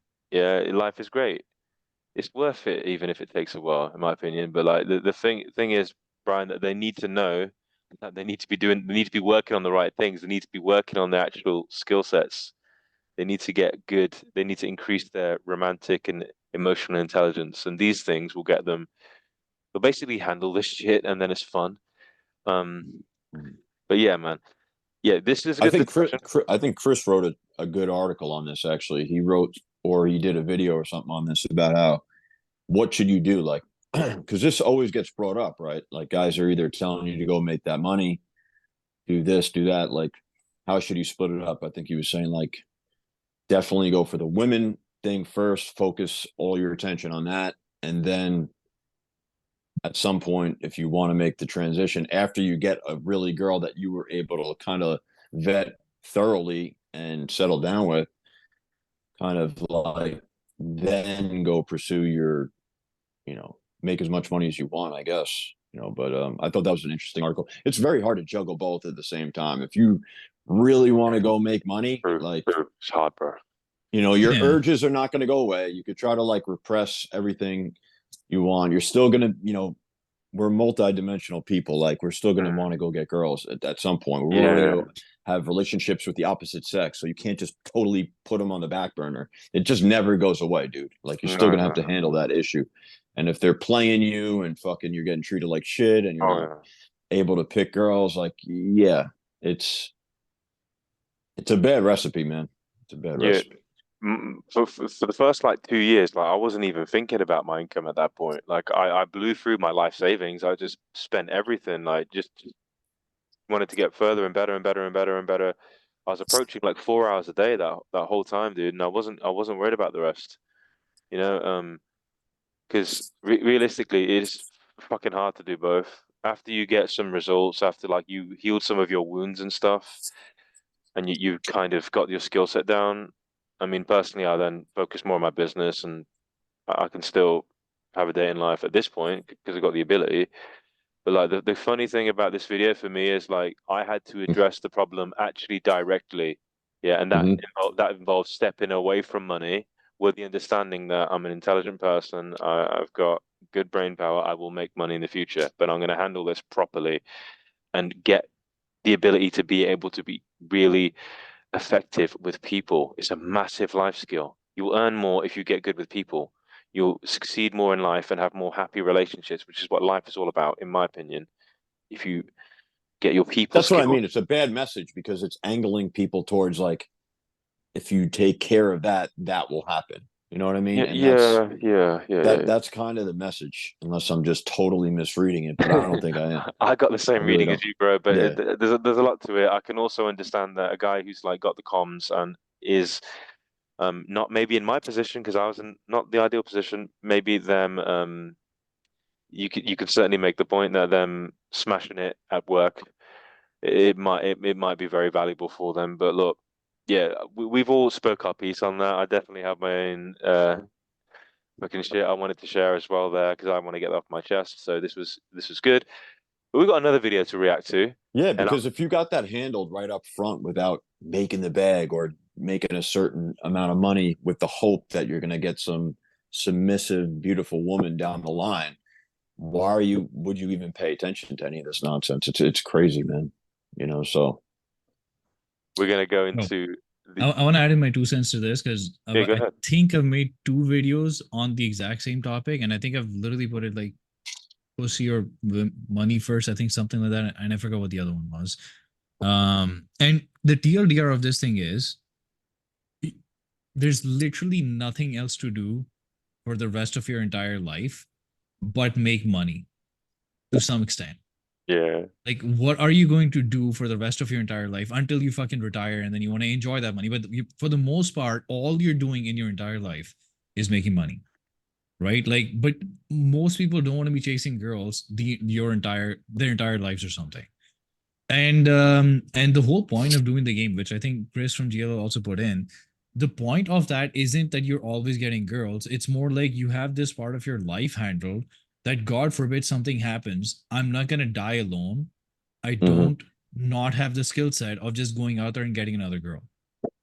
Right? Like now that Ravi's finally doing amazing, now if something were to happen and you really now just had to make bank and you just God forbid something happened, you just had to make bank. Now I don't think it would pain you in the sense, okay, cool, I can't work and go and pick up and talk to chicks for 5, 2, 3, 4 years because you already know you can do it. Yeah. Right. But there's the thing about when you don't know whether you can do it, then adding an extra 2, 3 years, that you always have that thing in the back of your head. Well, even if I have this money, I still don't know how to talk to girls. Even if I get this, I still will only be able to use my money to pay for her dinners, and I hope that she likes me. You always have that shit. Yep. That's where the game thing getting handled right off the bat. When you don't have money because you're not going to be a fucking numbskull moron paying $100 per dinner to try and get laid, which my best friend did, by the way. He would pay $100. That was his game. $100 dinners every single day to get laid. That was his game. It worked for him, right? But it worked for him. But that's where all these other guys are like. I think even Derek mentioned this. Derek More Plates More Dates. He mentioned like he would do $5 drinks. You take the girl out for a walk and you do a $5 drink. That's what I did. My date with her, the first date with her was like going out to Sobeys and doing grocery shopping. Oh. Like my grocery shopping. So that was our first date, right? Like, Dude, you I don't have- need to be I doing have- expensive shit. Yeah, I don't I do have that. endless amount of stories, dude. I could just go on for hours about how, like, in the meatpacking district, I was walking by, like, there's a lot of fucking fancy places and shit like that. There's literally a hot ass. She was, I come to find out, a stripper, like, on a very fucking fancy dinner date with some dude. And I was looking at through the mirror, and like we locked eyes, and I kind of gave her one of these, like, come on out, gave her a hand gesture. Mm. And sure enough, she comes out and comes to find out this guy was like paying her tons and tons of money to just go have dinner dates with her, do this. Like, that's very common in these areas. I think it's even more common in Miami, but like, I just think it's ironic that, like, they have no respect for those people. Like, if you're leading with that, if you're leading with your wallet and you're trying to just win the girl over with your money and flexing, it's fucking weird, bro. Girls don't like that. They're more socially aware typically than guys when it comes to stuff, or being able to size guys up real quickly. They've been sizing guys up since they were in fucking elementary school. So Mhm. Yeah, they respond to masculinity and they respect. I had a friend who had a lot of fucking money, and when I had a girlfriend, he would like come around once in a while, and he just always was like trying to flex his shit, like his Rolex and his Mercedes, and he would immediately change when my girl was around. It was like, I just found it fascinating. She's like, this guy's fucking weird. Like, what is he doing? Oh, It's just bro, that's fucking weird, because brutal. but it's not his fault, because it's how we're brainwashed growing up. You have Mm. to push back against these messages of like, yo, just go make mad money, bro. The girl's gonna come. Like, you're not taking care of the issue, the actual, like, inwardly changing and like being able to like walk differently and carry yourself in a totally different way, which usually is directly tied to abundance. If your ability to, to have options, most guys don't have options. Mm. The name of this show, I'm gonna just briefly say this before we get into the next reaction video. The name of this show is called The Killer Instinct for a reason. Like, the GLR guys here, which is Cam. I don't know who the fuck was making that noise, but we can just chill with the singing practice right now. Is you Kian? Naughty boy. No, that was No, me. it That wasn't was me. my straw. That was my straw. All right, Yeah. cool. All right, so yeah, so like it's called The Killer Instinct, and it's for this reason. Yeah, so the killer instinct is a concept that Chris made about Scotty. So it's this veneer of masculinity that's like an aura that you can feel, right? You know when you're talking to certain people, they have a presence and it's palpable. When I was really struggling to break through in my own game, someone who's very smart, proper GLR guy, like he showed me a video of Scotty and he says, Ravi, until you've got what he's got, you're gonna keep writing these field reports of nothing that happened. And he expressed that, like, look at how he is, look at his overall body language, look at when he's talking to that girl, look how she's responding. Now, if we look at you, it could be a conversation of fucking library. That hurt, man, when that guy said that. That really hurt. Mm-hmm. And then I learned how to change and I had to improve. And then now, all this time after all these fucking thousands of approaches, being obsessed with Sky for a long time, all this shit, now I can do that, which is amazing. But what he just said there is so powerful. Like, he just looked at her and she came out. Yeah. Because he's got his masculinity. Yeah, he's in touch with his emotions and his core. And that's so fucking powerful. Yeah, and he knew these things way back then. Because you become magnetic. Like, you start to feel magnetic. Like, you just assume that every girl wants you. It's like, it sounds arrogant or whatever, but like, it's just the truth. You feel like every girl just wants you, and they almost do. It's like when you fuck a girl or something, and then you go out to the bar or holding hands with her, and you go to like a club or something. It's like, doesn't it feel like every girl just kind of picks up on those pheromones or something and knows you just like exponentially more attractive to like the whole group of girls? I don't know. It typically happens. I guess you could say that's pre-selection. I think Marcus was talking about that, with how it was a ridiculous debate that cold approach in its own way can't bring about pre-selection. Oh, I saw that debate. Retarded. I saw that. Yeah, I saw that that debate. was Yeah, I know that one. crazy. That was wild. That was anyway, but I don't want to go off into another topic. Yeah. We could get into the weeds with that one, Brad, but we're gonna get into the next reaction video, and then we're gonna talk about Kink and BDSM. All right, man. Let me pull this one up then. This is another handpicked by our resident content king, Brian Scotty Harris, and he's got this banger for us. Okay, so princess treatment. You said that I'm trying to remember exactly what you said. At the very beginning there, you said something along the lines of you shouldn't date outside of your price range. Can you guys see this, by the way? Yeah. What? Yeah. Oh, all right. So, like, did you say what that is to you? Well, there's no like, okay, I would say like, for example, the activities that I like to do and I'm used to doing probably cost like anywhere between 5,000 to 10,000 a month for a man to upkeep. Sorry, the activities that I like to do and I like to partake in, just to eyeball, I'm not going to be exact, but probably 5 to 10 grand a month just to upkeep. What? But can you? So What are you hang gliding off? No, of? like, How, what I do as a person. Yeah. is he taking you zip lining in Cairo? What's 10,000? No, I'm just like activities that I like to do, and then like with my partner. So like I'm saying, like I like to travel a lot. Oh. I'd love to go out to eat. Other things. So maybe 5 is a bit much. Let's say maybe like well, 3. hold on. You said 5 to 10. Yeah. The 5 was on the low end. Yeah, because like what if we have a birthday or it's A like birthday. Well, That's why. I mean, that's at least $6,000, right? Jesus, bro. All right. What the fuck? Okay. You guys hit me. This has just triggered me. So we're gonna have to get into this. Brian, what are you trying to do to me, man? What is this madness? I need to fucking let me get. Oh, I can't even get off my fucking screen now. Exactly. All right, man. This is this. All right, let me. That's it, bro. End of the show. That's it. It's over. No, mother. This is just starting It's a now. good time to wrap it up. No. I got to get this shit off my fucking screen first. Strap that shit up. All right, man. Jesus. Here's the topic then, guys.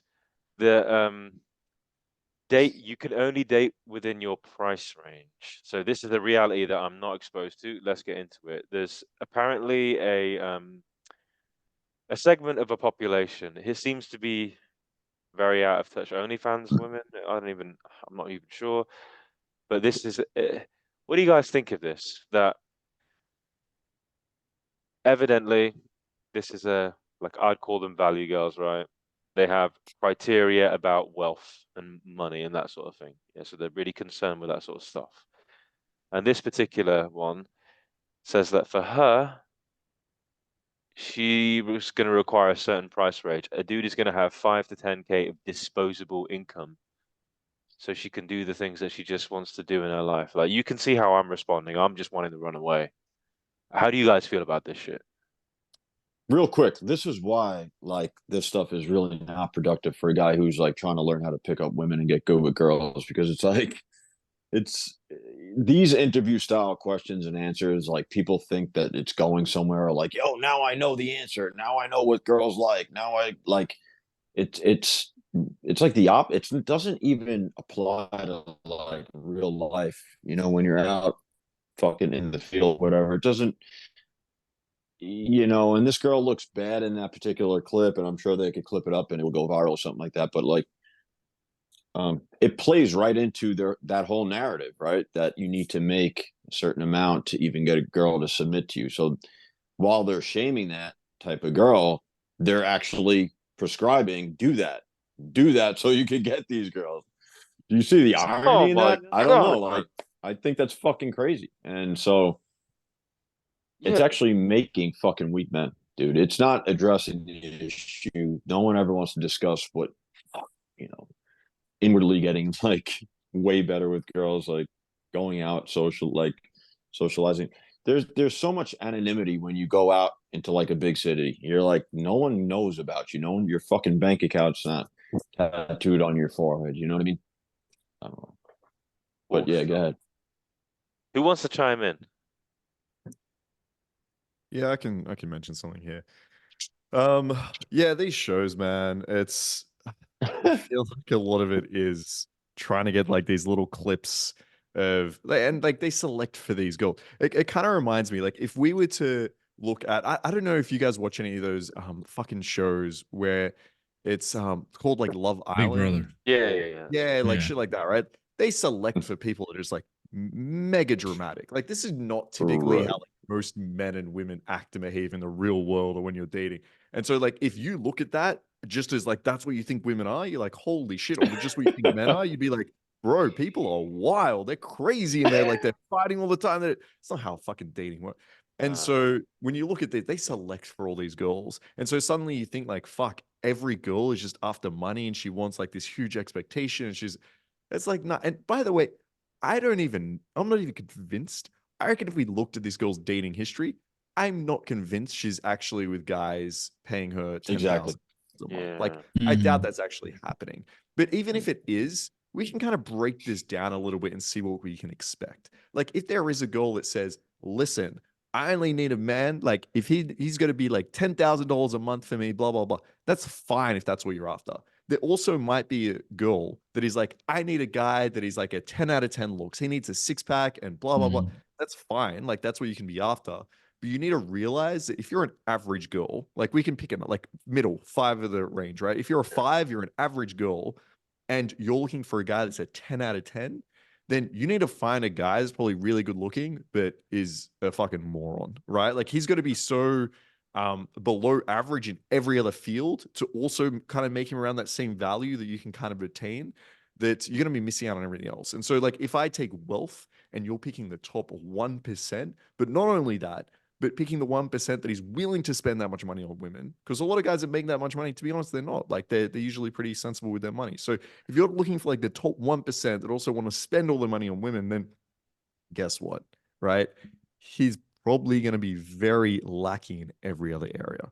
So he's probably going to be like some very simpy guy that is probably not very direct or good in bed or can lead and blah, blah. So that's fine if that's what you want, but you're probably now missing on a bunch of other areas. So yeah, with a girl like this, like, I don't know. I don't like to comment too much, but like she's doesn't look like the most incredible looking, like amazing fucking 10 out of 10 girl.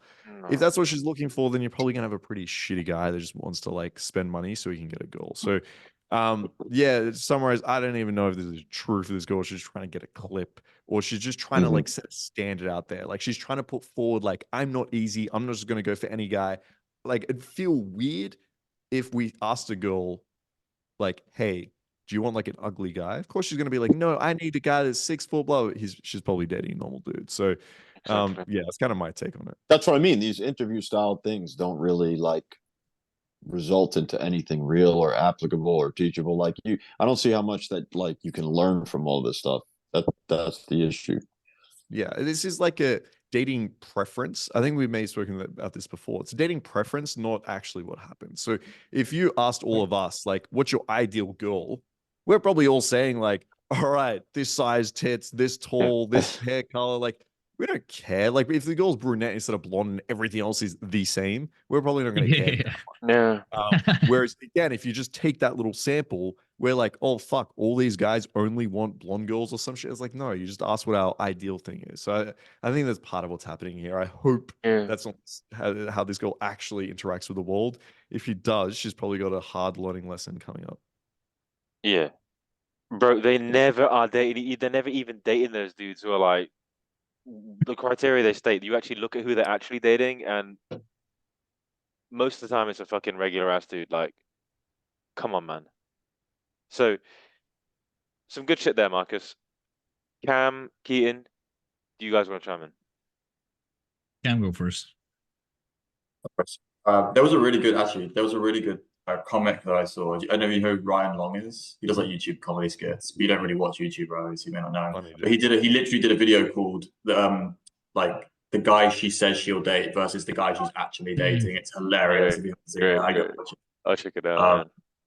But yeah, like yeah, man, these videos just rage clickbait. I was gonna bring that up actually. It's good, yeah.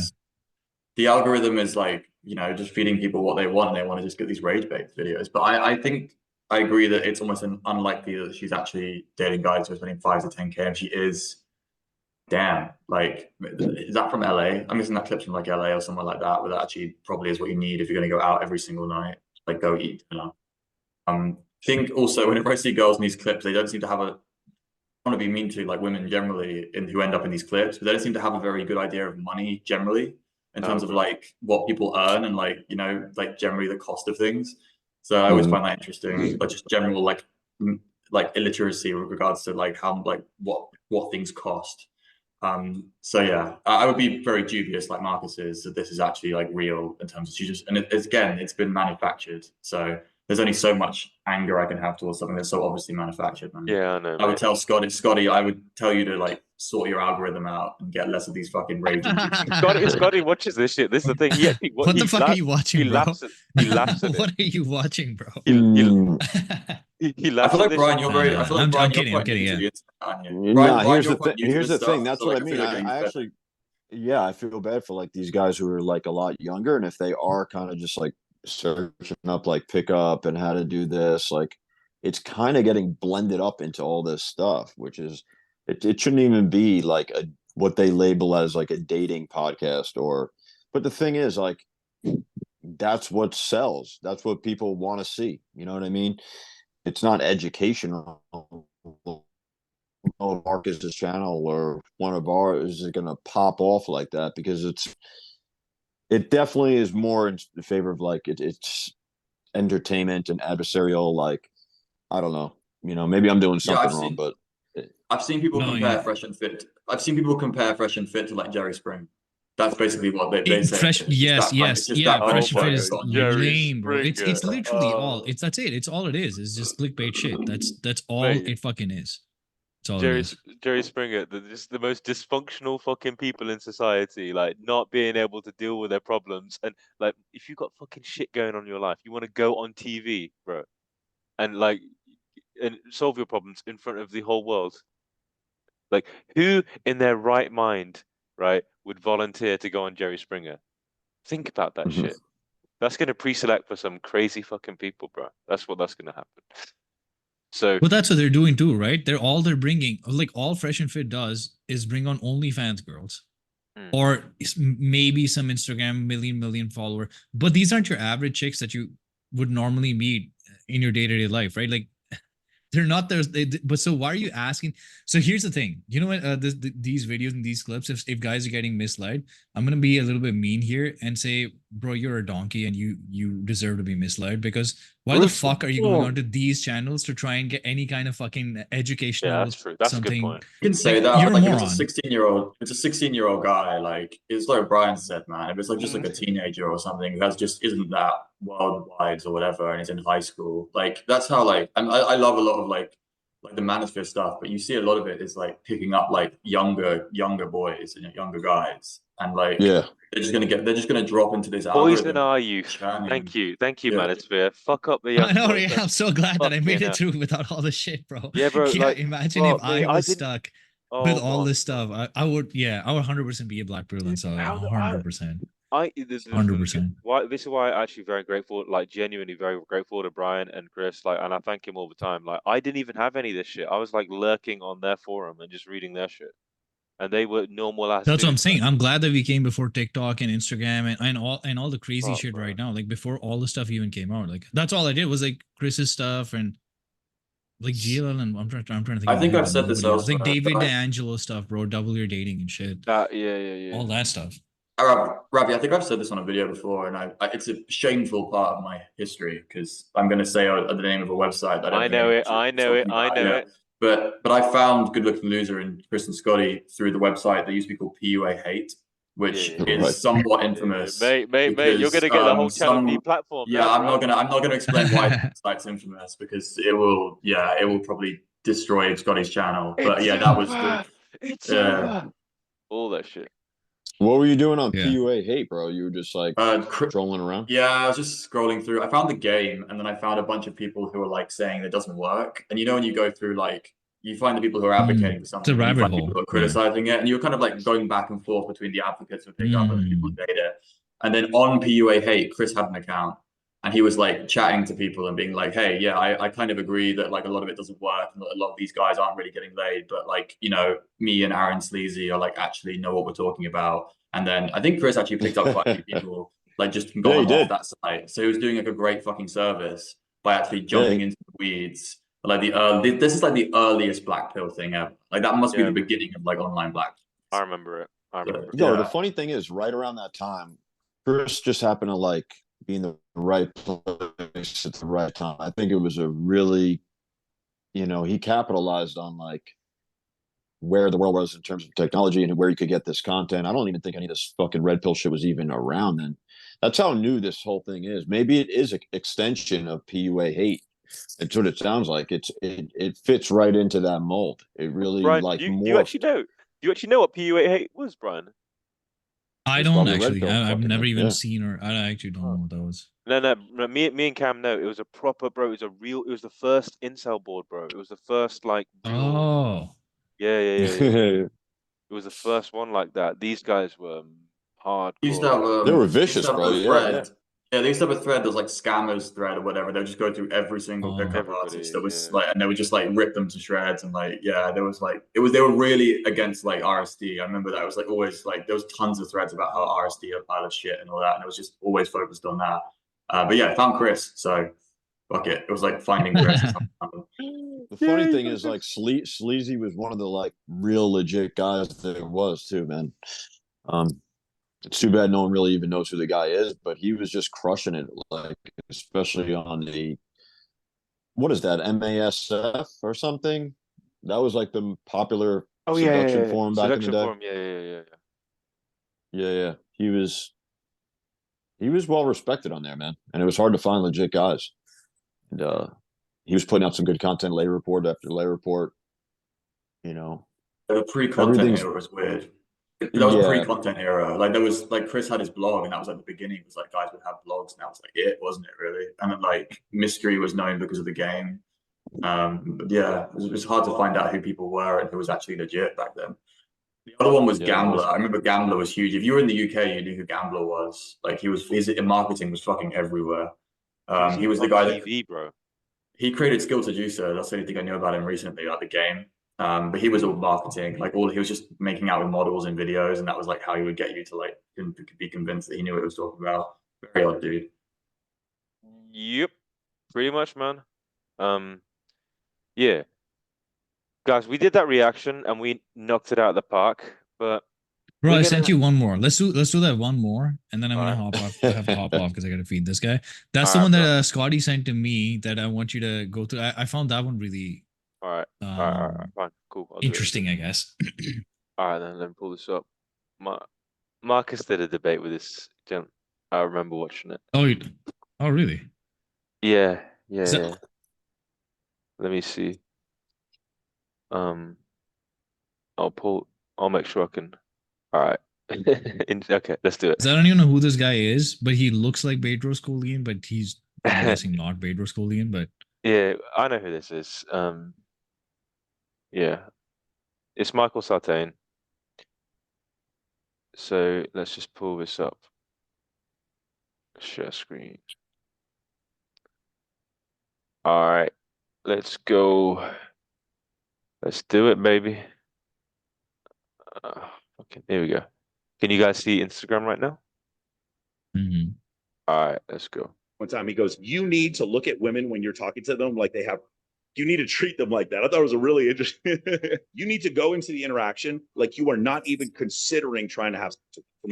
It's absolutely true. The less I care about trying to hook up with women and the more I care about leveling myself up, the more masculine and attractive traits that I emanate, the more women want to date me. And again, I'm not even trying to hook up with them. The less you care about trying to hook up with women, the more they will care about trying to hook up with you. The more you care about trying to build your business, your physique, the more you concern yourself with the number of books you read and your bedroom max. And the less you concern yourself with trying to hook up with women, the more they will try to hook up with you. All right. Fucking great. Yeah. So everyone's entitled to their opinion. I can respect it. All good. But then we're allowed an opinion too. Okay. We're allowed an opinion too. Let's get it. Go on then, guys. What you got? I just think that's a massive L, man. Same. That's a, yeah. So I I think that's a ridiculous prescription, but I guess everybody's got to learn the hard way, right? I mean, Look, here's the thing, man. It's all context dependent. Yeah. So right. what he's talking there about non-neediness, ability to walk away. Those are very attractive traits. Okay. If your Did he even context, say that? I didn't hear either one of those. Yeah, yeah, and he's not even saying like they're not. You know, he's separating the two like completely. Like he's so focused on following this blueprint Oh, and I not. guess I You know, understand what you mean. You mean like it not sounds like a needing lot of women to. yeah, yeah. Okay, I get it. He sounds like I think I get it. repressing yeah, your urges and shit like that. Like fuck women, you know, fuck. It could almost be taken as like a bitter guy who's got tons and tons of rejection, and he's like, you know what? I'm just gonna go level up, man. Fuck girls, like, you know, I'm done with them. You know what I mean? It's yeah. got that. It's got that energy behind it. So here's the thing with this, yeah. So look, why I say context dependent for a guy who's like in the game, who's like a who's got competence in seduction. Yeah, everyone here, we know how to seduce women. Okay, for someone who's got their skills down and has repeated it many times, like for them, non-neediness, the ability to walk away, you can use those things to just create attraction, right? So it's very context dependent. If you take at surface level and at face value what we've just heard here, that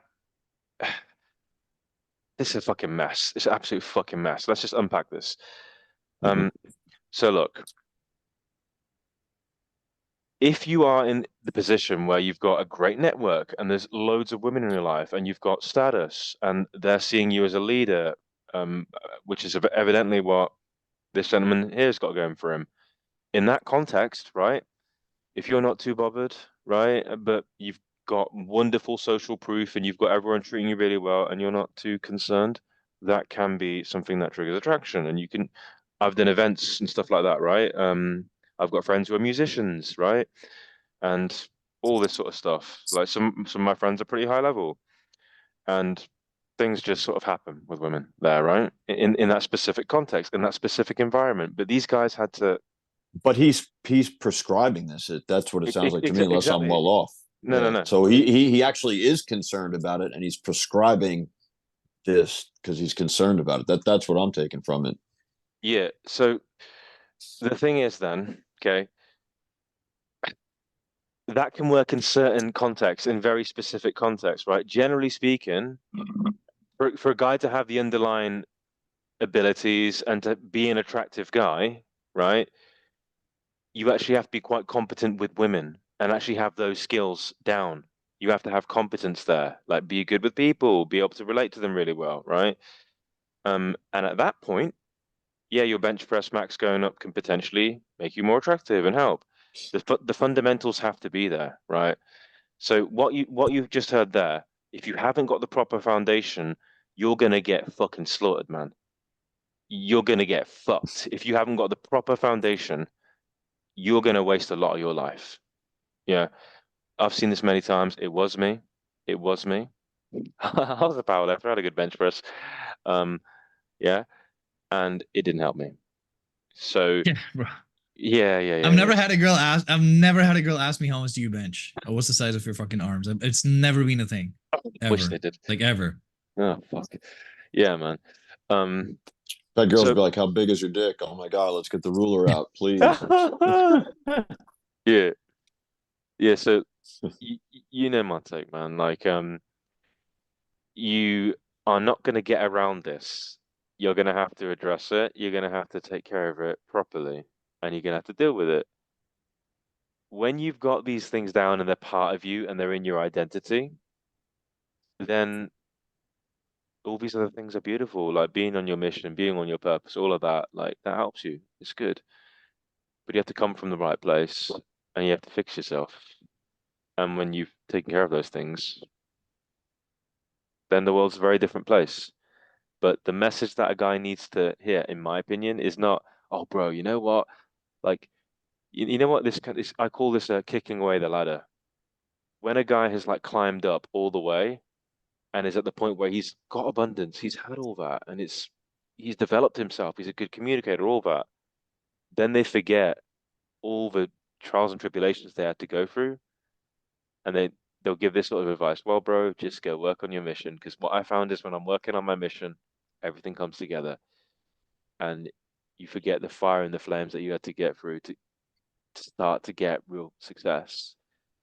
That to me is kicking away the ladder. They climb up it and then kick it away, so you can't go down the same way. I don't like that shit. I don't. Yo, there's guys that literally never like went out and actually devoted their life to like going out, doing cold approach, meeting women. Like they just bypass it like the majority of people. I was told that too by like my bodybuilding coach, Palumbo. He would, Dave used to tell me like, every time you diet and get ready for a show, like when you're prepping for a show, he was like, there's going to be a lot of girls that are interested in you. I had no, just like a shell of myself, no social skills, no nothing. And he was true to a certain extent, right? I happened to land a girlfriend during that time. They show more interest just due to like that aura of not really giving a fuck too much. You're so focused on your mission, whatever. But you don't want to rely on that. Like that's fine and dandy, but that shouldn't be like your also, dude, you look like a Greek god of, when you're dieting down for competition prep. You're literally looking like 0.01% yeah, that shouldn't be your of all primary people, way of meeting women. You know what I mean? But yeah, for real. And yeah, let's also just give some props to Scotty when he's bodybuilding as a fucking animal as well, man. Like Jesus, like you were incredible as a bodybuilder too. So let's not forget that. Yeah, Keaton, you saying something? You wanted to contribute? There's a couple of different things. So one, I don't think this guy's ever done pickup or something. Like that's what Scotty said, right? Like, I don't think these guys have ever done pickup or some shit themselves, like going out to go and talk to girls like a regular human being. So then it's all these guys that already have the money, are already established, already have a business, or go to like these networking places where girls might just be available to them because they already have the money or are hanging out with other guys that have money. So they've never been that guy that has had to go out and talk to girls as a random average dude that doesn't have the money.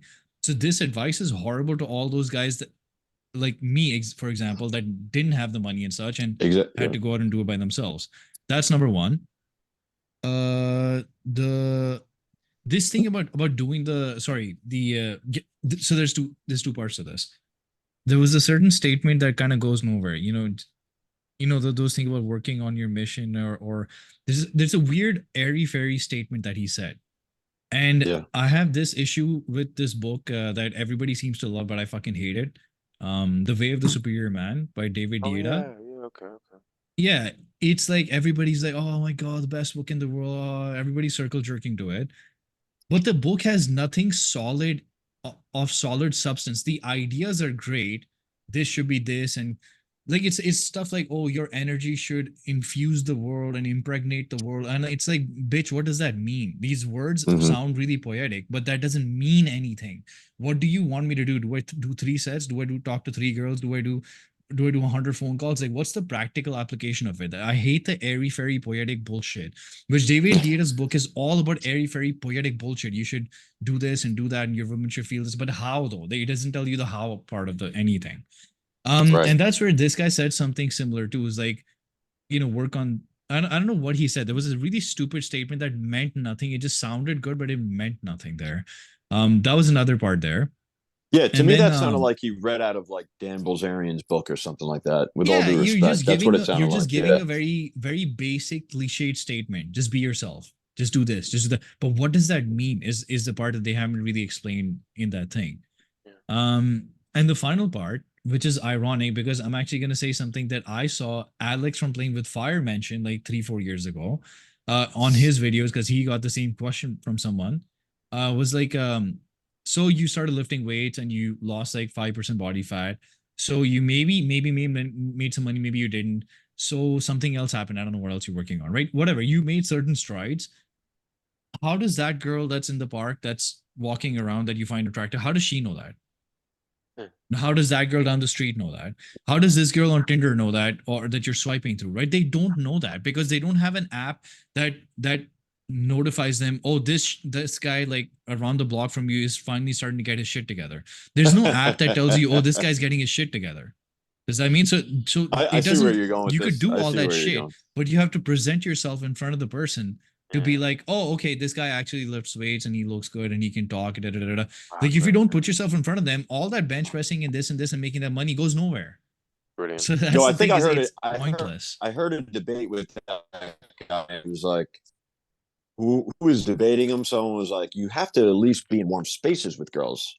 Like, he's not even saying be around them. He was like, Yes. he's like, you do not do this. Do not even show any of your intent. Like, it's like, Oh yeah, what were yes, we yeah. saying Don't about do the like, inventing. it's like Exactly. the Yeah. complete opposite of Bananas, what. bro. Is that manifesting? You're gonna just manifest pussy? I know. Like, where's It's this like, girl who's gonna fuck drop me. into your fucking lap out of the Oh sky? my Because like God.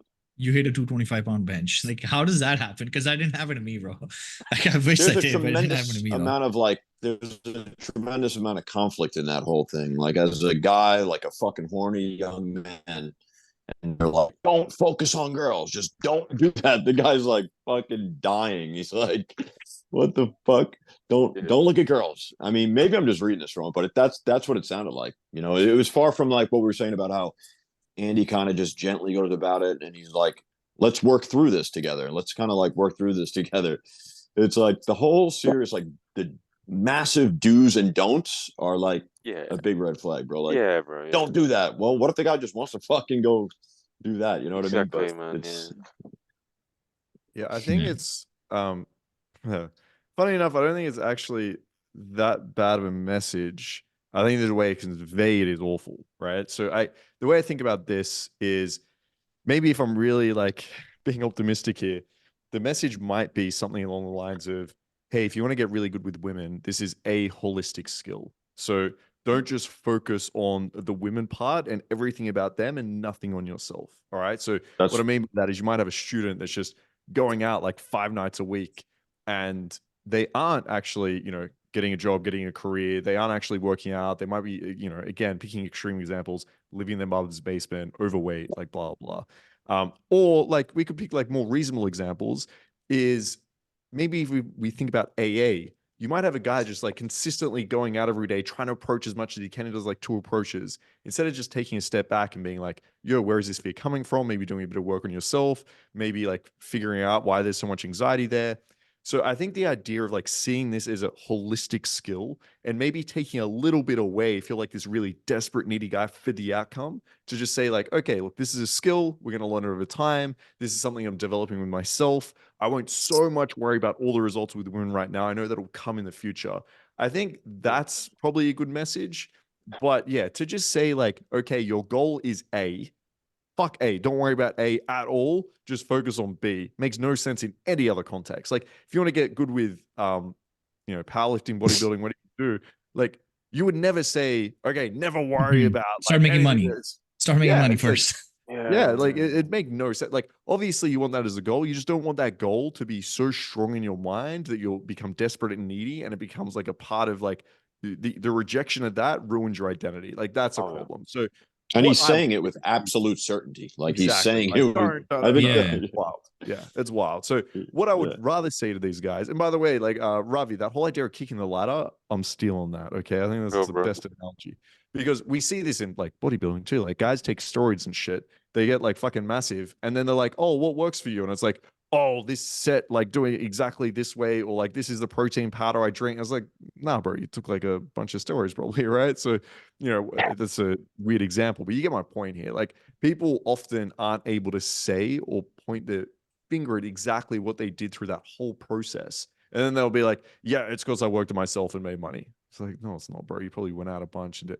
So yeah, at the end of the day, like what I would tell students is work on yourself holistically. Like if you don't have any male friends, work on that. Like, sure, that's got maybe nothing to do with them, but I think you need a good set of like networking male friends. Yes. If you're overweight, work on that. But like, don't forget about girls altogether. Like, you need to be going out there, approaching, learning games. Like, it's a holistic skill. Let's see all of it together and see this is a process where you are building yourself, working yourself, and you get those results over time. But to just say like, fucking approaching girls or women don't matter at all, but this is how you get good with women, it doesn't make any sense. Yeah, that's beautiful. I like that take, Marcus. And overall, I think it's really bad for like young men, to be honest with you. But I mean, hey, everybody's got to learn the hard way for sure. Because it's not just him. It's like that. Like I said, that's the society. That's the normal prescription. that society has given most people growing up. Like whether you start off in school, your parents, movies, music, like all around us, that is like the general consensus. Like chase a check, what is that fucking I know Future where you're going song, with right? that. Chase Yeah, a check, yeah, never chase a check, yeah. chase a pitch or Yeah. whatever. Mhm. Yeah, yeah. This is a journey, man. It has many facets. Like I know for myself, man, it was about self-love. It was, yes, I was trying to, gain some skills and whatnot, but I was also trying to overcome low self-esteem, anxiety. There was a lot going on. There was a lot going on. And like the way we did it was we worked on everything. We worked on my body. We worked on. I was resistant to the mind, but then I eventually started to work on that shit. And lo and behold, when I addressed everything, then my results got better. So that is probably the healthiest way to go about it. And it can take time, and it can be multi-year. For me, it was multi-year, and that's fine. You start to enjoy it. Like when you actually are making your life better and becoming a better and healthier, happier human being, it's worth it. It really is. So, Cam, given that, Mhm. you were coaching me through my darkest times, what's your take on that? I think it's been a little second since we actually watched the clip, but I swear to God, he said like you can't show intention to a girl in order to Yeah. make her attracted to you, Yeah, which yeah, I yeah. think was Don't even. Yeah. retarded. Yeah, Like, yeah. I mean, I don't think anyone here would agree with that statement. I don't hopefully no one watching would agree with that statement. Mm. So I need to see, I need to know like the details of like his lifestyle and stuff. I think someone mentioned earlier like he's rich and he just kind of hangs out with like other rich people and like it's all like Yeah, yeah. access, social status. If it's all like social status access game, I can understand why he has that like Yes, Yeah, exactly. exactly. Yeah. kind of, Which is yeah. fine. Which is fine. You know the thing with this clip But thing the- too is the sad part about these things is if you have any kind of viewership, fame, clout via anything, you could be a big money guy. Now, whatever you say about women, like Alex Hormozy, dude, why are we listening to his advice on bodybuilding and Chipotle chicken? Like, why are we listening to his advice on how to have a girlfriend? Or you're a money motherfucker, dude. Just Yeah, stay quiet. Just Yeah, shut yeah. up and you It's just do kind your of like shit. Yeah. staying. But everybody wants to it's ask yeah. him about money and his wife and shit. And his examples and ideas were stupid, but people aren't even going through that stuff. There's just because he has 100 million in the bank, so everything he must say must be true because he has 100 million in the bank. I So don't that's begrudge the him part. content, man. He's just his goal is to make content and get views. Like I don't begrudge the dude for like talking about his weight loss program and stuff and like how he trains out. Everyone fucking it's like when girls get asked about their skincare routine, like on content, and they have like 5 videos about it. It's just people just gonna ask you for content. You can supply it if you want to.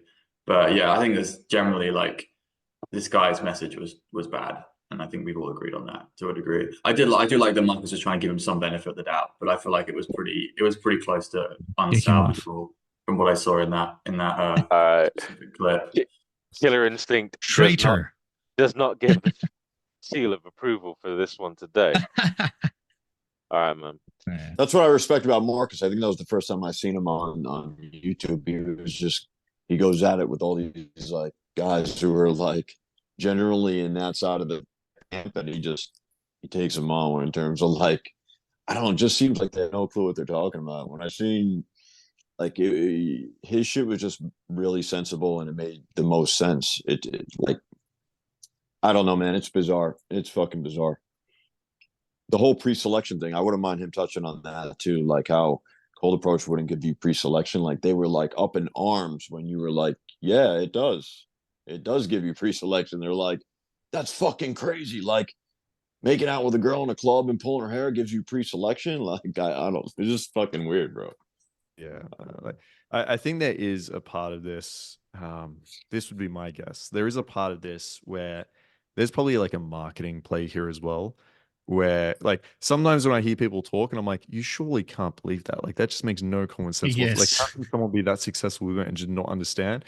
And then sometimes I'm like, okay, well, like they are running a business and it probably is like a Exactly. marketing play at some point. So There you go. if you are running like a social circle type thing, you kind of have to come out there and say pickup doesn't work, it's rubbish. You never have to like and the message for these guys, the reason why a lot of these guys like the message is because all of this is based around the pain points of pickup, which is you don't have to go out and get rejected, right? It's a really easy process. Women are just gonna like you because you put yourself in this situation. You never have to actually make a move. So it's like all the reason guys find pickup hard, which my argument is like where all the growth is is, the marketing behind it is like, You don't need guess to what? do You that don't shit. have to do that. So I'm Yeah. not convinced. Like some of these guys are way too smart to like believe some of the things I think they're saying. Yeah.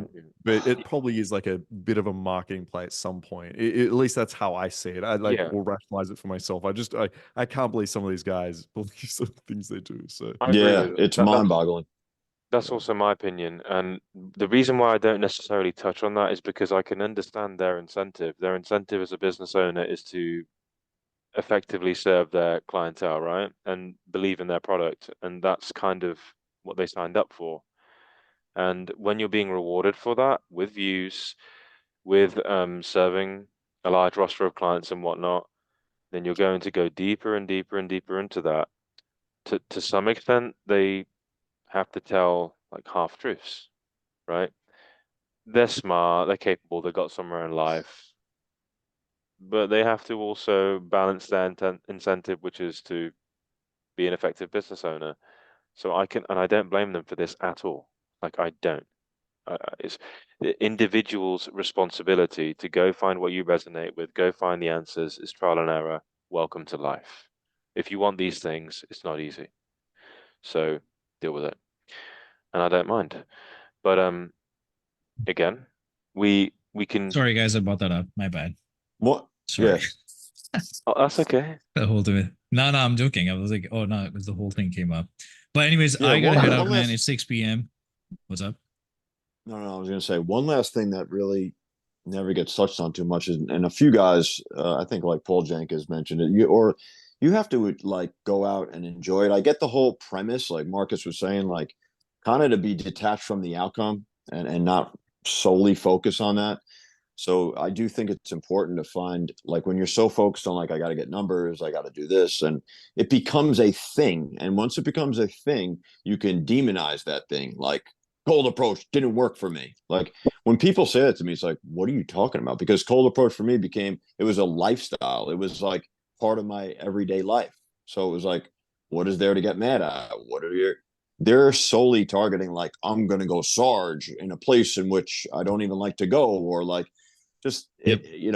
if you really maximize like blending it into like an enjoyable thing and being detached from the outcome, like marking your territory, going to certain clubs you enjoy, like immerse yourself in certain cultures, yeah, with the intention of a normal thing. I'm going to go, hit on chicks or talk to chicks.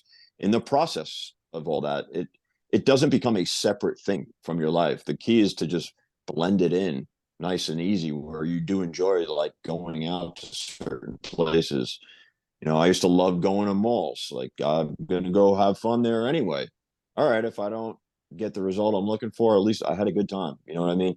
And it just blends into your day, whether you're going to have to go buy groceries at some point or whatever, whatever the case may be, just blend it in as a part of your lifestyle, really, and enjoy where you are. If you're like a fish out of water at bars, I would suggest dabbling in everything just to be well-rounded. But if you really fucking decide, once you've trial and error a few things, that you dislike nightclubs or something, yeah, then focus on the places you enjoy going.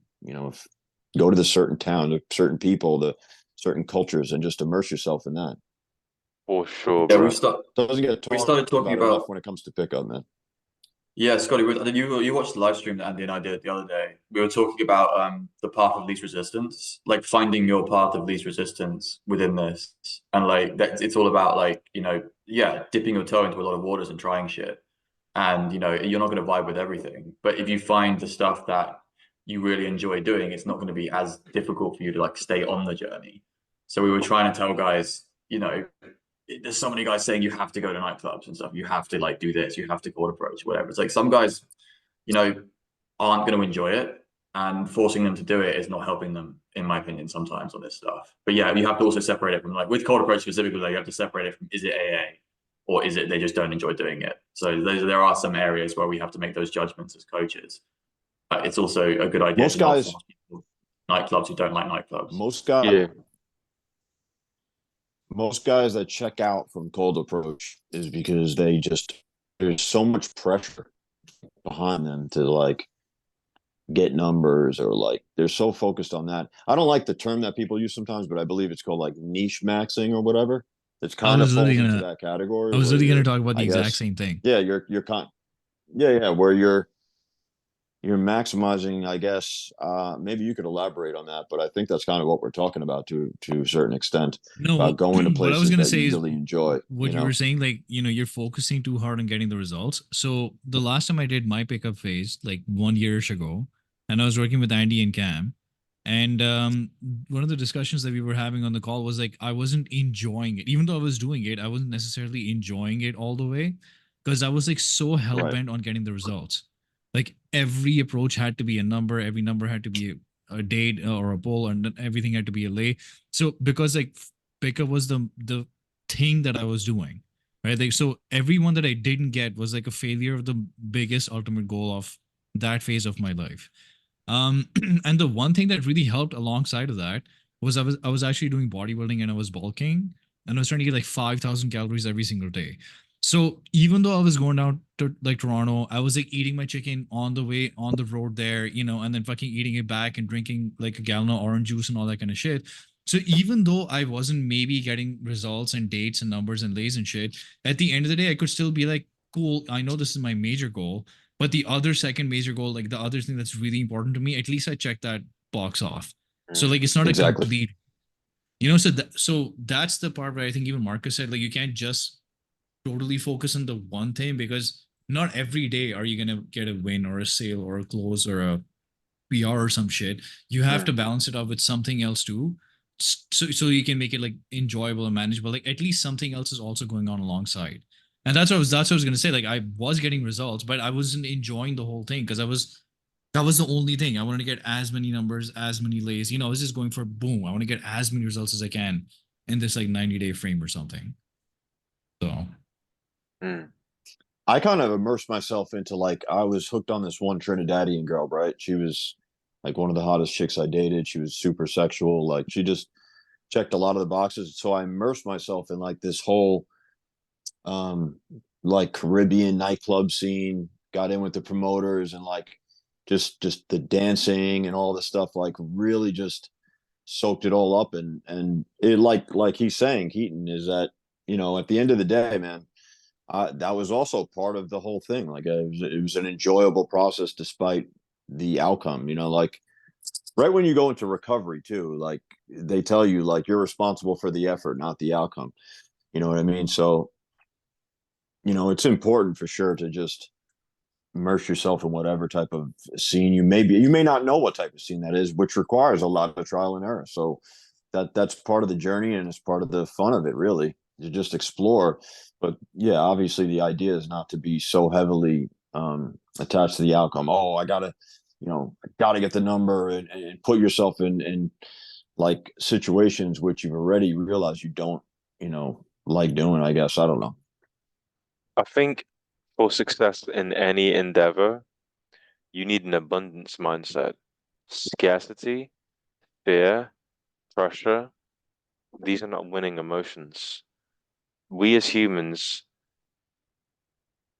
we go towards what makes us feel good. We go towards the people, the friendships, the connections. I like community. I like being around people. It's a major thing to me. If I'm not around people, my my entire power isn't able to manifest in the world. When I'm around the right people, I can continuously level up and do more and more in my world. Pressure and negative emotion, it doesn't help. Certainly not, in my opinion, in the game of successful women and even finances, in anything. You want to enjoy it. The great ones enjoy it. They have fun. It feels good. And then internally, they're aligned so they can continuously solve the problems that they need to solve to continuously level up.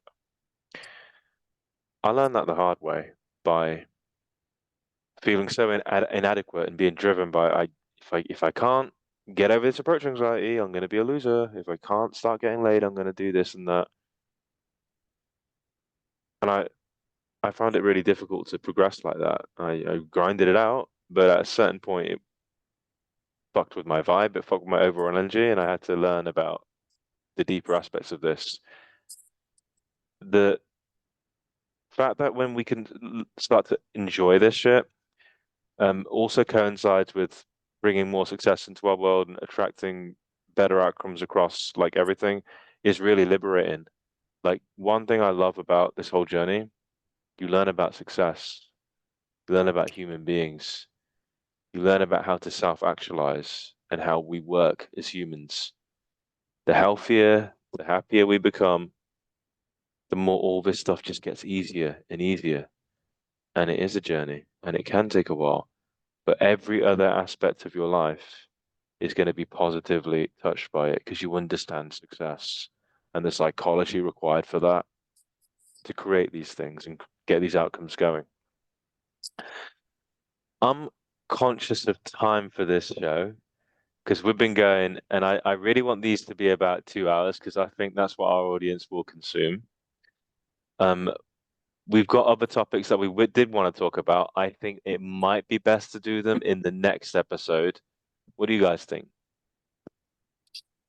I feel like Marcus, has got to chime in a little bit here, man. Anything you want to get off your plate? Anything that you want to contribute? Anything you want to get off your mind? Anything?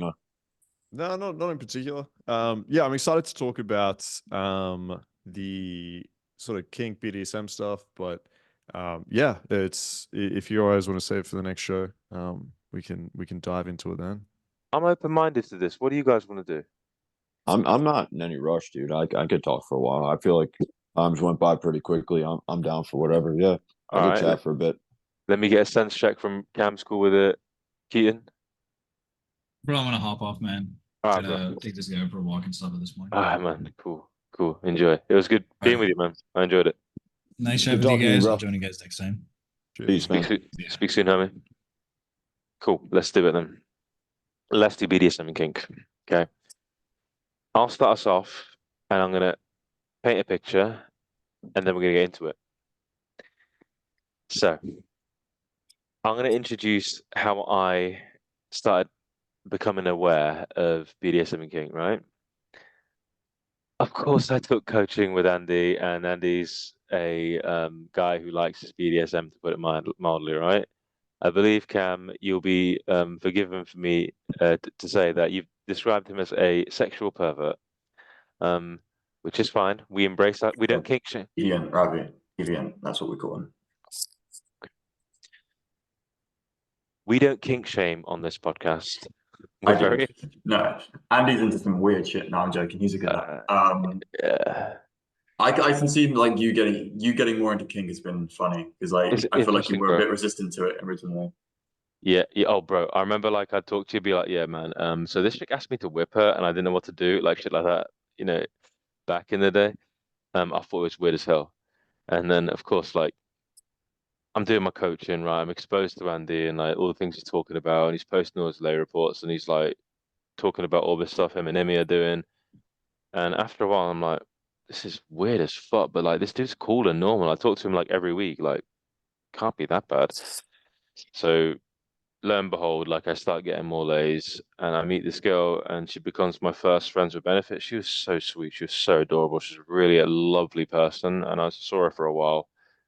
I'm really grateful to her because she was extremely nice, but she was kinky as fuck, and I had never experienced that before ever, and I didn't understand it, and I didn't know what to do, and I was kind of weirded out initially, but then I kind of got curious and found it interesting.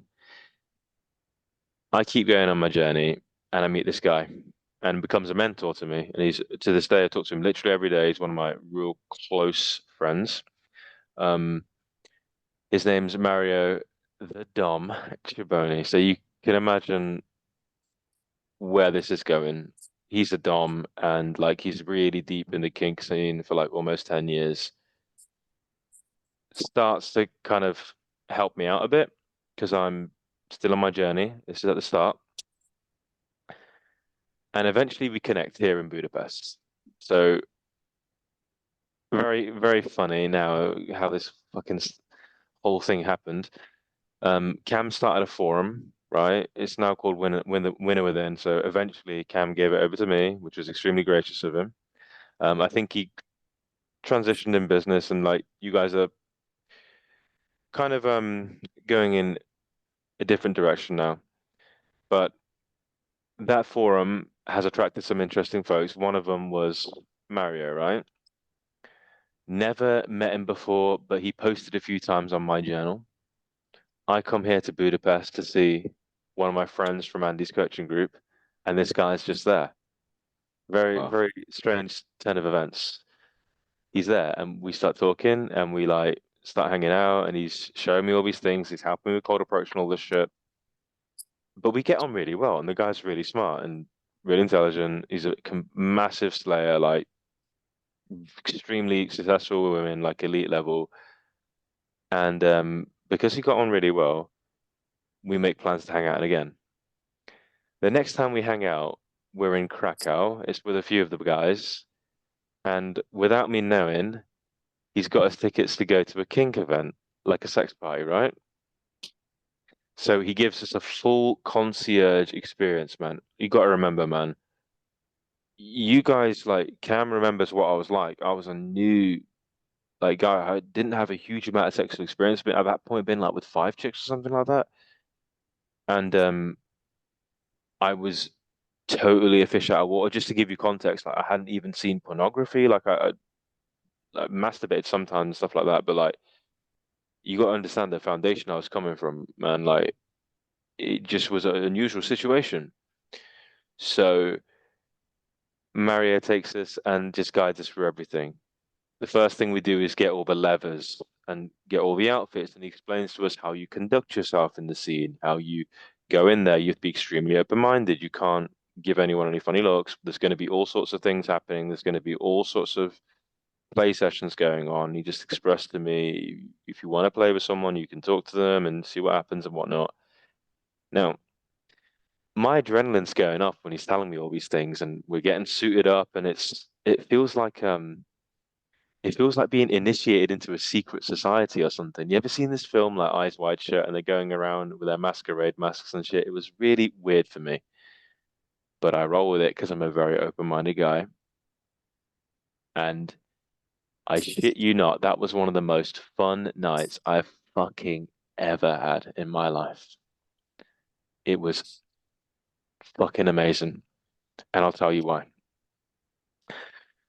I rock up there with my guys, me and my other friend, who's my housemate here in Budapest. It was both our first times of anything like this. But my housemate, he's a very successful woman and he's been in the game for years and years and has tons of experience. But we were both very new to this environment. We walk in, it's full on. This was like really full on, like deep kink scene. Their community was really well established. They had a fantastic community there in Krakow. It was extremely professional. Everything was superbly well organized. There was like a shibari event happening. There was like multiple like acts. Like there was a chick hanging from her nipples from the ceiling, being swung around on hooks, and she's like coming, and it's all this crazy shit. And it was fascinating to me. And one of the things that I loved about it was the openness. You can go to a mainstream nightclub, people aren't necessarily talking to each other. Here, everyone was fully accepting of everyone else and all the freaky shit they're into.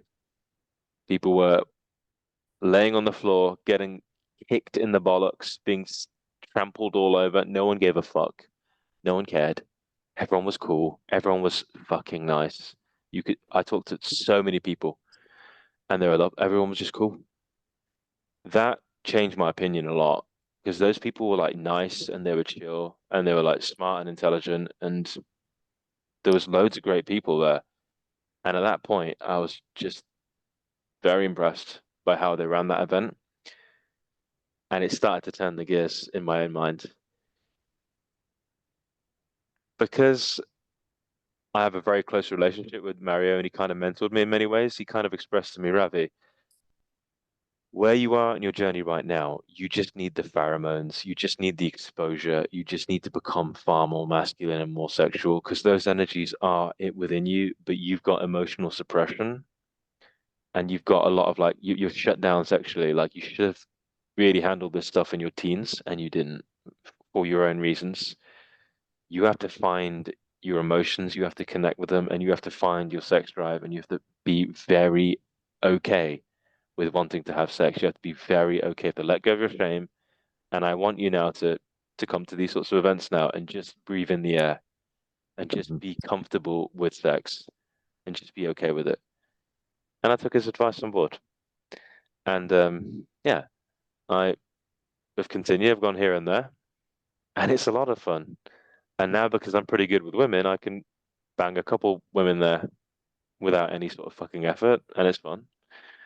And importantly, in my own actual life, and I'll happily contribute more, but in my own life, I found ways to actually find partners and explore things with them. And I've had a sex slave, I've had all sorts of fun shit. Okay. What I really love about my own journey, getting into this, it allowed me to deal with some of my emotions that for so much of my life I just didn't feel, didn't want to feel, wasn't comfortable with them. My anger, huge amounts of suppressed anger, right? I had a chick I'd see, right? She just wanted to come for punishment sessions. That's all she wanted to do. She wanted to come and be punished by me. Okay. I was very bad in cold approach when I started, which is one of the reasons I was very obsessed with Scotty and why I really admired him because I wanted to be good at cold approach. And it used to burn me up that he could do it and I couldn't. And that bothered me a lot. It really pissed me off. So when I'd do my punishment sessions, I would literally be flogging her, slapping her, and talking about why didn't you stop for me in the street? Why didn't you give me a number? All this shit. Because I had rage over it, man. I had like deep anger over it. I mean, we've got a lot of memes in our fucking community about this specific situation. But Mario actually told me, like, bro, you have to actually extract your rage. You have to get it out. And you can do that as a Dom. You can actually like make peace with your wounds and shit. It was fascinating shit. And it was yeah. Yeah, my cold approach, like, oh, fuck, I don't want to give the exact term, but like, a lot of my rage, Cam knows my terms. Yeah, you fucking know, motherfucker. I had to take it out on her, man, and she liked it, and she was into it, and it helped me heal as a person. Yeah, it helped me be more sexual, and that I swear to you, man, it actually improved so much of my fucking results for women because I can now like be fully on the phone. Even I can get them to come out here and shit, and because I'm comfortable with the emotions, I can hold tension. Yeah, that was another thing when I was like reading a lot of your stuff, Marcus, about tension, about like navigating dates and stuff. I wasn't okay with holding tension for shit. I was really bad at it, and then this stuff helped me. I can absorb insane amounts of tension, not give a fuck. Because it's not fake anymore. I really lived like this for so many years now. So I like this stuff and I think it helps. And I think it's a good thing. That is my like you kind of Introduction to yeah. BDSM. Yeah. Yeah, man. So what a journey. Yeah. Based on what you've experienced, because it sounds like you were a little bit resistant maybe at the beginning. Yeah. What would you say to guys that might be coming in? Because a lot of times when I go to teach this, for example, like you need to be more like a lot of guys aren't naturally, like, to be fair, ones that want to explore like dominance in the bedroom, perhaps like the idea of like hitting a girl with a whip, like you mentioned. What advice would you give to these guys that maybe went through the same thing you did, which was, I'm not sure if this shit's for me. All right. I'm not sure how I feel about this. Yeah. Yeah. So the thing is, what they need to understand is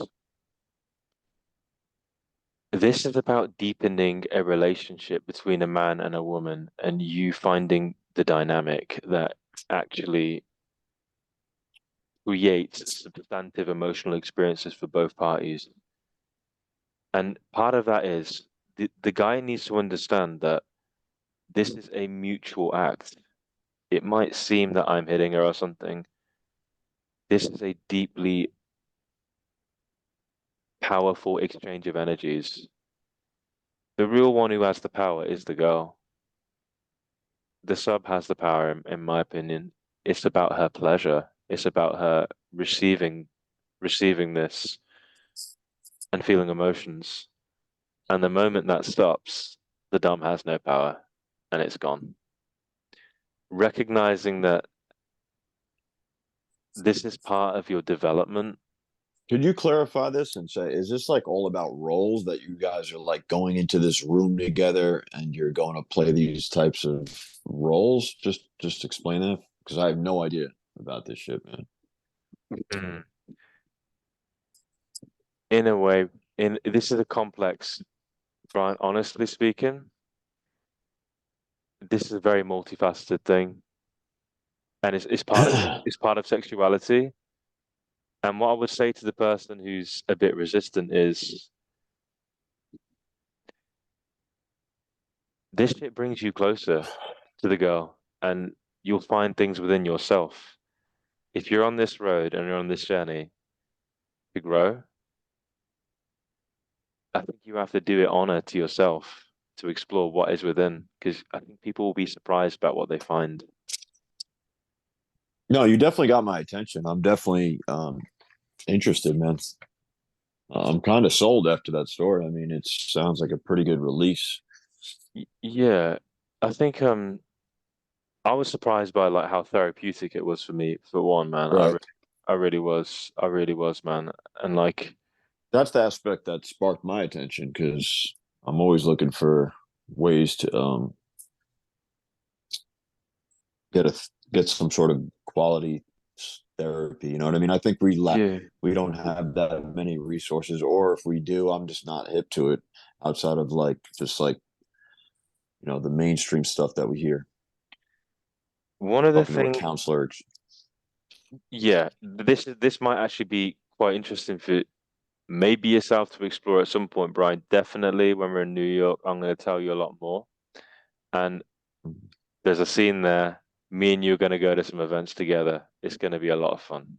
Okay. So you do follow up on like you have a pulse on like everything going on BDSM. You know the clubs. You know all the spots. You're that plugged in. I didn't know you were. This was your thing. It's not. But I do know. I'm so deep in this world, bro. I have so many people that's crazy. I can tell you, I have people fucking everywhere, and I know a lot of what's going on. It's not hard for me to get access to whatever. So right. So like yeah, but what I was surprised by it was how therapeutic and healing it was, and like how vulnerable these girls would be. Like they that was so good for me to see, dude. Like I didn't have a whole lot of experience, but to see that a chick would be so vulnerable with me, she'll come over and she'll create this whole new reality that's a fantasy that only like me and her can have. Like it's a fiction in her mind almost, right? It's almost like no one else knows that we've got this, but then she comes and she's my sub and all this stuff. Like it really helped me heal a lot because I had wounds around my loneliness in the past and I had a lot of issues with like not being accepted and all that. And bro, having ultimate power, like it was so. I'm just gonna be honest with you, man. Like how much she'd submit to me, like she'd come here and like do anything I wanted, anything. There's nothing off limits. It just helped. It just helped. Like understand that no, like me as an individual, as a man, just by being in connection with my masculine essence, that is so powerful. And that's a beautiful thing. And it's something that many women crave and really value. I don't think you guys thought I'd be going into the therapeutic realm. It might surprise you, but truly that's kind of been my experience. Do you want? Wait, are we sharing? Oh, I was going to ask like people if are following on from Ravi. Like, I actually interested to hear how Markus got into it as well. I know you coach it and everything. You're like super advanced and everything, but I actually want to know how you got into it. Like how you discovered stuff. Yeah. Yeah, awesome. I just want to touch on Ravi's story there. Yeah, that whole part of like self-development and what you gain from it, it's almost like very similar to game in a way. Like I almost went on that same journey. So like for me, it started with fuck, I don't know how many years ago this was, but this is where I was still like learning game, and I was having sex with this girl, and she was what I perceived as like little sweet, like very cute girl. She like I think after our first date or something, she's like, I really enjoyed this date. I was meant to meet up with someone else later this week, but I'm not. I'm only going to see you now. And like my game was shit back then, so I didn't know how to set the right phrase or anything. I'm like, okay, cool.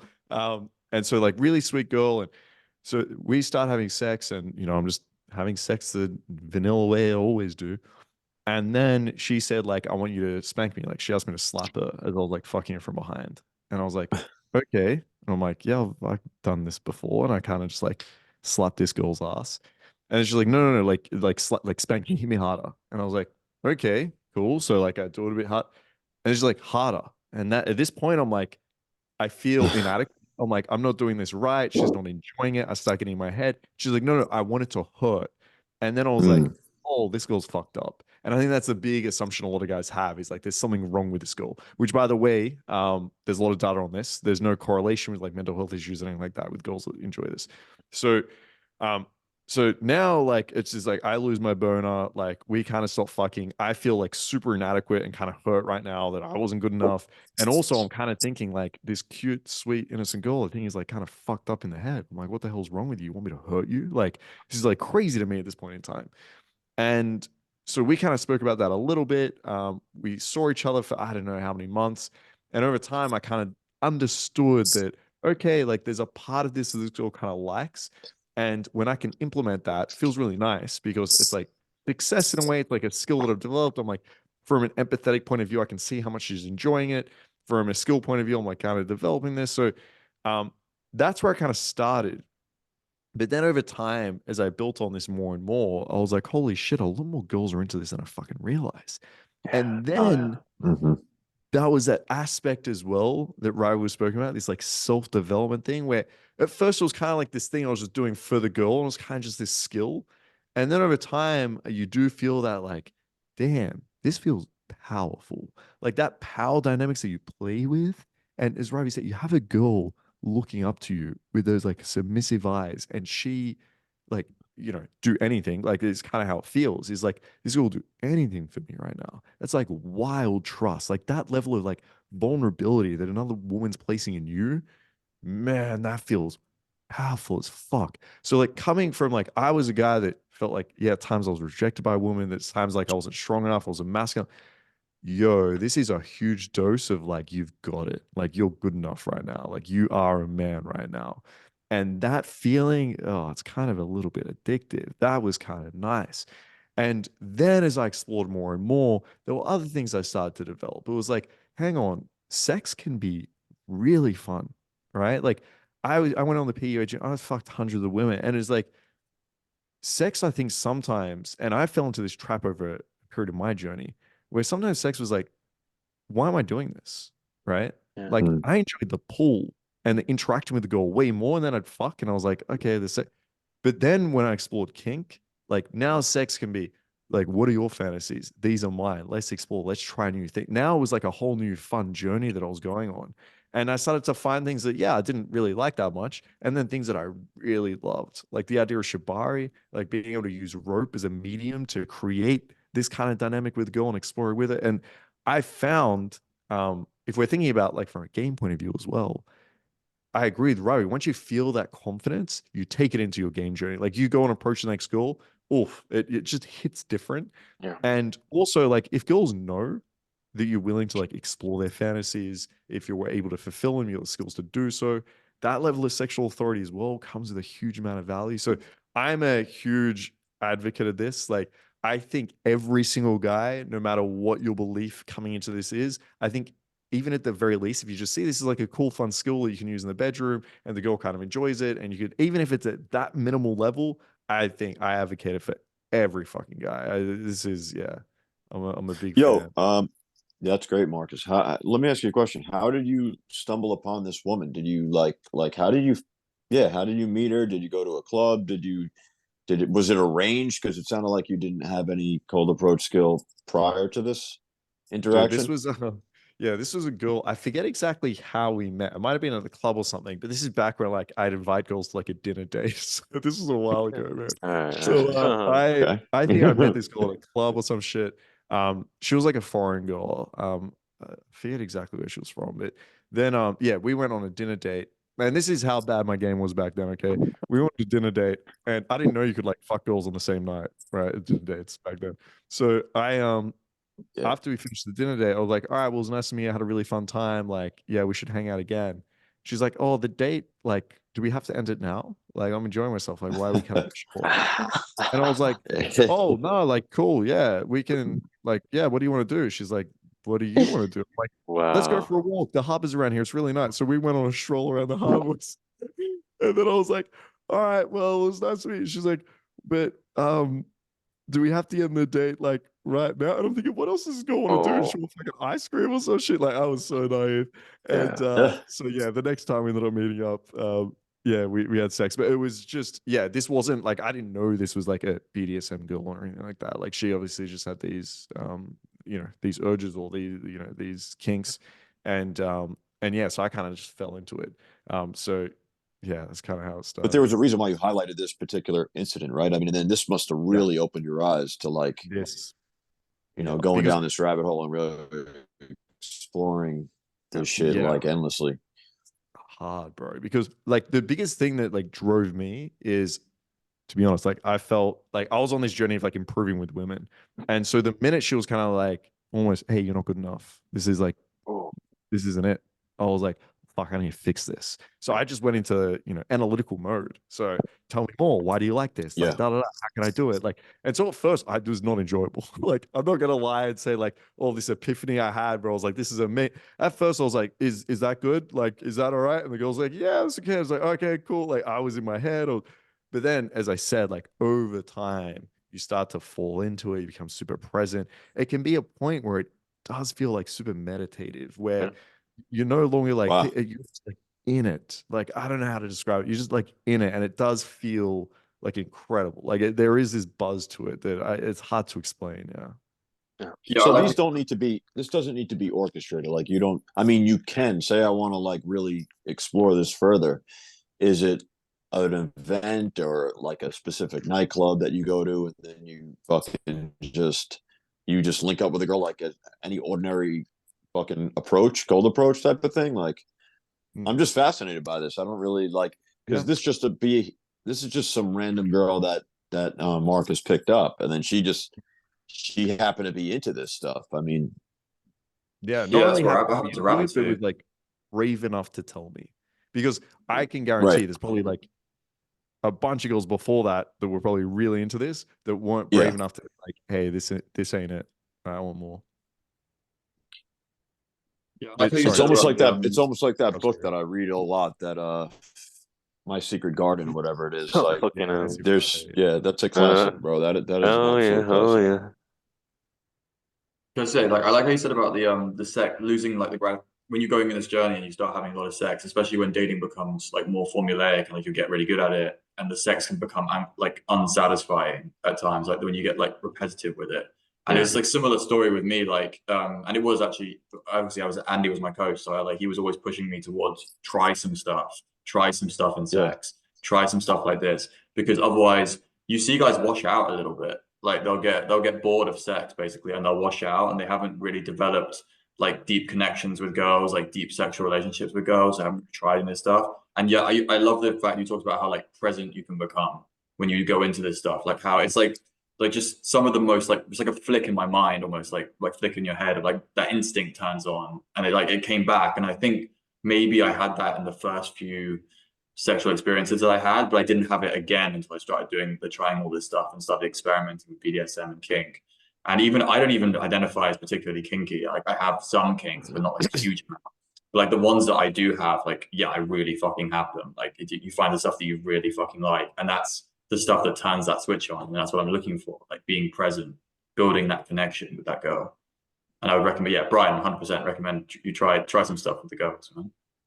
Yeah, of course. I'm always trying shit. I mean, but like, is there a specific set of things that you would actually say? Like, how do you, like, Marcus is a coach in this. Like, how do you coach guys to do this? What do you like? What exactly do you do? What's like the protocol that you start guys off by just having them introduce this to a girl, or like, what do you do? Yeah, so like the actual coaching side, like usually I'll run like a boot camp for it. So I'll have a girl with me and we'll take the Really? guys through a day. Yeah. And so we'll start off with like mindsets around this. So where you guys are, what's your experience, what's your limiting beliefs, and then we'll work all the way up. So the first thing, like if there's a guy out there that's thinking, yeah, I'm kind of like in the game journey, but I want to maybe get into this, is one, like you can do a bunch of reading the same way you would with game. But I think like practically speaking, the first step is, as you're speaking to girls, just start asking them what they're into, right? Yeah. And if you're not confident enough to do it like right away, after you've slept with her, at the end, you can just be like, hey, like, what else are you into? Like, is there anything that excites you? Like, what are your fantasies? Like, what type of porn do you watch is a really easy question. Because sometimes girls don't want to say, I want to be tied up, choked, and told, like, because some guys will be like, what the fuck? So if I just ask, like, what type of porn do you watch? That will give me a little bit of an idea, right? Of like what they're kind of into. But generally speaking, like 90% of girls are going to be into power play, some form of like dominance. And then you can just narrow in like what that looks like for them a lot of the time. So most of the girls that I like will meet from Tinder or cold approach, they don't have much experience. So they could say like, yeah, I do like the idea of like sometimes I watch porn and they get choked or spanked or like they get degraded a little bit, you know, through verbals or so you can just start exploring that a little bit. You know, you could like use your belt or some rope and tie your hands up. And I just start at that level. And then over there, you can like build it up and you can start having like more intense like impact play and you implement safe words and all this. But at first, I just practice, just asking her what she likes. And you don't have to be able to implement. The girl might say like, you know, something crazy. And you can be like, that's cool. Can we start off with something a little bit more chill? Let's start there. Yeah. But at least you can start exploring, right? I think the beginning is just finding out what she's into. Yeah, that's the thing I love is, it, man. That's great stuff. I mean, thrown in I've the- had girls say to me like, sorry to cut you off, No, man. bro, Yeah, it's I've okay. had girls say to me like, man, we could have done so much more together. You know what I mean? Like they always subtly say things like that at times, not all of them, but at times certain girls that are they're really into this shit. Like they let it be known. You know, I once stuck a shotgun in some girl's pussy. I mean, I mean, I've done my fair share of like crazy stuff, but I never would have thought like, oh, I'm so fucking glad we kept going now. I'm so fucking glad we kept going. Most I out love of pocket that. thing I've heard. I never thought for a second I'm that so I never thought for a fucking second glad. that I was some sort of dominatrix. I just from all the sex I've been having, it's like, yeah, I just Sometimes did you a just bunch gotta of put a crazy shotgun in shit. the pussy. I don't even Yeah. ask for permission. I'll like spit in a girl's face, or I've done outrageous things, but I never considered myself like a Epic. dominatrix or went to that club. I probably could take it to a whole nother level for sure. Yeah. But yeah, if you imagine just the amount of sex I've had, yeah, I've just done things that are pretty sexual. I'm a pretty fucking freaky guy for sure. Absolutely. sounds So like yeah, you no, it's definitely innately- fascinating. It sounds like you innately have a lot of this in there. Yeah. Like that's why I find it. Yeah, I try not I to do. get guys to identify too much like being a dom if that's not kind of how they feel. But like I always say, like express your like masculinity or express like your or think about it as like a little bit of a power play. Because I think sometimes when people hear dom, it's like they need to go to the extreme. Which by the way, I think like shotgun in the pussy probably is extreme. But I think like a lot of guys think No, of it's the insane. extreme It's wild. yeah, this like crazy 50 shades or something. Like, no, it's all right. You can like work your way up. You can do it in your pace. You can do it like whatever you feel is at your level. But yeah, you don't have to like identify with like being a dom or anything like that. You can just have the type of sex that puts a girl in a more submissive role and you're in a more of a leading role. Yeah. Like, dude, I gotta ask, is there any other crazy shit that you've done? yeah, 'Cause let's do that's- it. Go on, Brian, bro. what's the other one? Oh wait, what was the question? I'm sorry. You gave what was a more shit that I've done? as in, you've said shotgun in the pussy. Is there anything else that I would be That was the by? first Or thing is you that went the- to. So the first That thing one you went definitely to comes. was that. That definitely comes to mind. What else? That definitely comes to mind as Bro, one of I my know you top got things. some more But bangers. You got some more bangers for us. you know, you guys probably have outdone me since you guys have all dabbled in this and actually been No, around bro. coaches No, and bro. stuff like that. No, In no, no, terms of no. like, Ain't, I like ain't no way. Shibari. Shibari is very I like don't technical. when I fuck a girl, I don't think like it doesn't come into my mind like, oh, I gotta like do some crazy. I have to do like ropes and stuff and like blindfold her. That it just doesn't enter Right, if my you shit until I don't know. Brian, if you get a girl being like, because girls will say something like, "Oh, be rough, you can be rough with me," or something like that. Yeah. What would be your reaction to that? Would you just like choke and like be a bit stronger with the way you hold her and stuff like that? Maybe hit her, like spank her a bit more. Is that the kind of stuff you go for? Yeah, absolutely, man. There's definitely a lot of girls that will um push for more aggression, which is sometimes, yeah, where even to my surprise, it's like kind of how Marcus was describing, like, damn, okay, I thought I was hitting you hard enough. You want more, right? And they could just, bro, I don't know how they do it. Like, I was just blown away, like how much pain they could take. It's sick where they like, they're like disassociated from their mind body, right? That's what it feels like. Cause I'm like, she's demanding me hit her more, man. Like, I'll just fucking keep going. I'll keep doing it. Yeah, literally. Like some of it, It's you know, crazy. you're a strong guy. I'm a strong guy. Like, you know, like sometimes absolutely like hammering them, Hammering. and yeah, really, bro, really, and then they're cool with it. Like, how hammering, black and blues, like all Yeah, sorts yeah. of shit. It's wild. Like I'm almost like I don't even like talking about this stuff. Yeah, Some of it's same. wild, but because it doesn't make sense. Like they just disassociate, I guess, from their mind body. Like they have the ability to take so much pain when it's happening in a sexual manner. You know what I mean? When it's under those when it's under that umbrella, I guess it's open season. You know. What you guys got to say about the pain tolerance that we're seeing out here, Marcus and Cam? Yeah, I think first question is like, why do girls like it? I think it's a good one to answer, which is the pain allows them to release a lot of endorphins. I mean, this is kind of a gruesome example, but we can kind of think of girls or men that self-harm. A lot of the times the cutting is an endorphin release. It makes you feel good. It's a bit of a stress relief as well. So a lot of the time this impact play builds up a lot of these endorphins that get released that actually just feel really nice. So that's like number one is why a lot of girls want it. And as you get hit more and more and you kind of get warmed up, you'll have more of these endorphins. You can take more pain as it goes on. Number two is it's that idea of like that meditative process. It's about getting like out of your heads and away from your thoughts and just back into your body. So we can think about this like as men, like we always talk about like ice baths. You see that there's like a huge thing right now. Everyone wants to jump in an ice bath. If you're in an ice bath, right, then you have this shock. It's really hard to like be stressing about things that are going on, right? It's really hard to be like, oh shit, I've got this due. I need it. You're there, and it's just like that's it. You're feeling this. It's like takes your breath away for a second. So when girls are going through this process of like hit me harder, and they're in that state, they start moving away from their head and into their body. And while they're in their body, that's when they can start really experiencing more pleasure because you don't have the burden and the cloudiness of like, fuck, does this guy like me? What am I doing tomorrow? What's on my shopping list? And you're just there. So I've had girls like someone mentioned on this call, I think, Ravi, it might have been you, where you had girls that come around for punishment sessions, right? Yeah. I've had that before where girls will tell me like, I've had such a fucking stressful week. Please, can I come round? And what they want is like a caning. And it's like, it's been so stressful, please. And yeah, it's wild to think about. Like as a guy, like it's hard because you always like want to project what you think. And so I'm like, I would never want someone to hit me. That sounds awful. But for some of these girls, it's huge stress relief, releases a bunch of endorphins. They get into their body. Sometimes it can also be like this accomplishment. It's like, look how much I can take. Like, aren't you proud of me? Like, this is amazing. Look how good I am at this.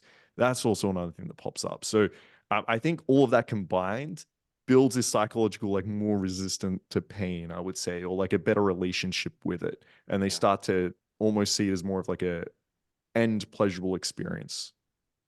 Yeah. I guess it's not everybody's cup of tea, that's for sure. You know, I'm not like super into it. I don't know. Like there's definitely different degrees. There's levels to this, I suppose. But it's I don't know.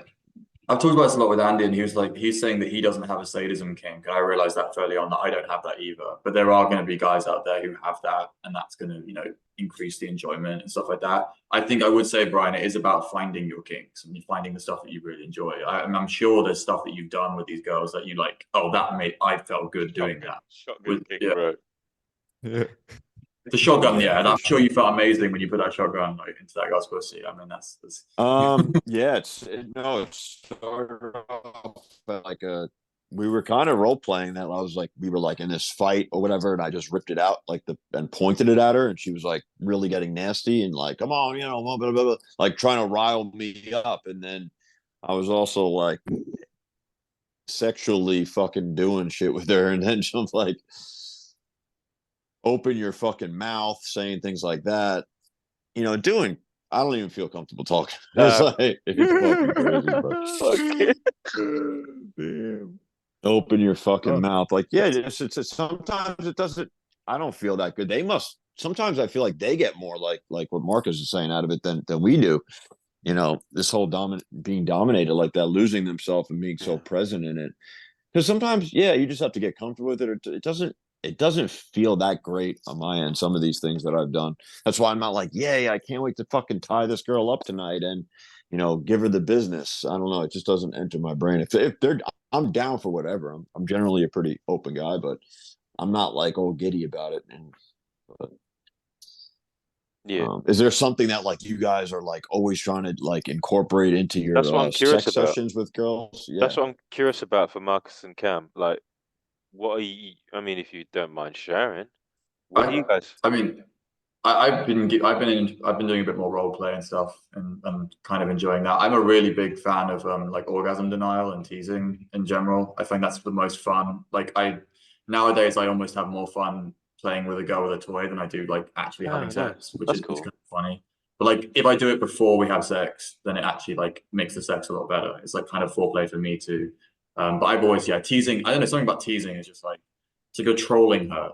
It's really entertaining, and yeah, that I don't know. It's always great to have a girl just like begging you for more. So yeah, that's been the one I've been like really focusing on. I like that. Like the last year or so. What about you, Marcus? What you got for us? The first time I have sex with a girl, usually it's just based around her pleasure. I am trying to display a lot of value here. I'm trying to give her a great experience. I'm trying to have like retention to be like upfront, right? I think it's a bit different if you can kind of assume all those things are going to be safe, and then you can like focus more on yourself a little bit. But at the beginning, it's like it's purely I'm just keeping it about her. So it's just going to be questions like, what are you into? What do you like? What do you want to explore? Right? So whatever the girl gives me, that's kind of what we're doing, right? And if she's not sure, then I'll take her on like my set default kind of journey that I put these girls on. So the first time is probably going to be like a massage to get her like, again, a little bit more focused on her body, out of her head a little bit. Then it's probably going to be like flipping her over, tying her up, having her feel like a little bit sort of restrained and submissive in that sense. Blindfolding her, now you're removing her another sense. The other sense is more heightened. And then going through probably some, a little bit of impact play, a lot of dirty talk is usually implementing. And then after that first time, then it's like, okay, how's that experience? Can we be a little bit more extreme next time? Blah, blah. And I think like, so that's what I start with, but then it's always going to be focused on, all right, now is, I think Cam said, it's like, now it's about like what I'm kind of into, right? Let's see if we can explore some of this. And that changes over time. I mean, generally speaking, I do have like a pretty strong, I love shibari, I love tying girls up. I love like resistance in a way and overcoming that. So like rape play, even though I hate that term because it has like bad connotations, but like ravishment play. So the girl kind of telling you like, no, stop, no. And you're kind of having that real intense power play there. So that's like kind of what I'm into. But the first time it's going to be about the girl. And I think as we're talking about this, and maybe actually Ravi, I'll ask you this, like, I think talking about like consent here is a kind of bit cuck, but I think it's important that we do it. How do you go about like talking about consent and like what the girl wants and what she's into? Sure. Yeah. So when it comes to some of the BDSM play, there's great apps for this now. I don't know if where you guys are, you've got Field, but they do a really good job of just bringing together open-minded people who are interested in exploring BDSM play in a safe way. So when I'm connected with someone, we'll just have a mature adult conversation about what we like, what we're into, what our preferences are, what we enjoy. We'll set the expectations. We'll meet in person. Usually, my formula is there's a little tea spot here that's like 2 minutes from my apartment, and we'll vibe and just see if there's a good energy. And if there is, we'll have already talked about what our play session is going to look like. So it's a structured conversation. What do you like? What don't you like? Okay, we'll understand that. If they like the sort of things I like, then we can arrange a play session. I'll always preface that we'll hang out first, and if we do like each other, then we'll explore a play session. It's Marcus, do you include this in like your boot camp? Oh, sorry to cut you off, Robbie. I thought you were done there for a second. Do you like spend a day like during your 3-day boot camp? Like, do you incorporate this, or is it kind of like a separate boot camp? And do actually more guys inquire about learning this stuff from you than just ordinary cold approach and pickup? Yeah, we do. I'll go into that in a sec. I just want to finish hearing what yeah, like Ravi yeah, has, and then I'll jump in. Yeah. for Sorry sure. about that, man. Go ahead. So once we've had a conversation and we both understand that we're open-minded people, this is not something that we have to judge each other about. It's not a big deal. It's just normal sex. People who like each other have sex. It's normal, right? You can then just talk normally. Okay. I like apps like Field for being able to do that. Another great thing that I learned from Andy was, and also Cam, you can also screen quite hard on Tinder. You can have BDSM photos. I'm doing them right now. I've got my Really? fucking yeah, bro. I've got my fucking tools here, right? Look at Jesus this. Christ, bro! I didn't know you were I into love this that shit he's like pulled this. out. Yeah. Bro, Yeah. our fucking boot camps are gonna be wild, dude. They're gonna Yeah. It's gonna be a lot of fun. we're gonna fucking You're gonna love this summer, Brian. You're gonna fucking love it. We're gonna have 3 months of chaos, and it's gonna be great. this industry is gonna be fucking. They don't know what they're in store for, man. Jesus Christ. This is gonna be fun, bro. But like, yeah. So you can also screen by using BDSM photos, where if I'm there, in a suit holding a toy like that, and I've got a girl, then that sends out the signal that this guy is kink friendly, and then we can Right. then we can have a text exchange. And usually, what Andy will say is, "I'm here for something very specific. Have you got experience with BDSM, or are you open to learning?" And then we can find people who just have a mature adult conversation who are sex positive. Okay, at that point, we can exchange, and we can actually just talk about what do you like, what not, and we can just talk about these things because they're not a big deal. It's just sex. It's normal. It's cool. And that's kind of how I've been able to kind of like, without a whole lot of dramas, just kind of explore kink. It's not been challenging at all, really. It's kind of fucking easy. But it means that you have to be comfortable with sex and all the rest. I hope that helps. No, I think it's really good. Yeah. Yeah. I mean, think, listen, you're around one of the guys. I'm surprised I didn't just like assume that, because you're actually linked up with one of the biggest guys, I guess, in this space, so to speak, who focuses on this shit a lot. Come to think of it, I didn't like put 2 and 2 together that you worked with this guy significantly, right? So They have an influence on you, for sure. yeah, for sure.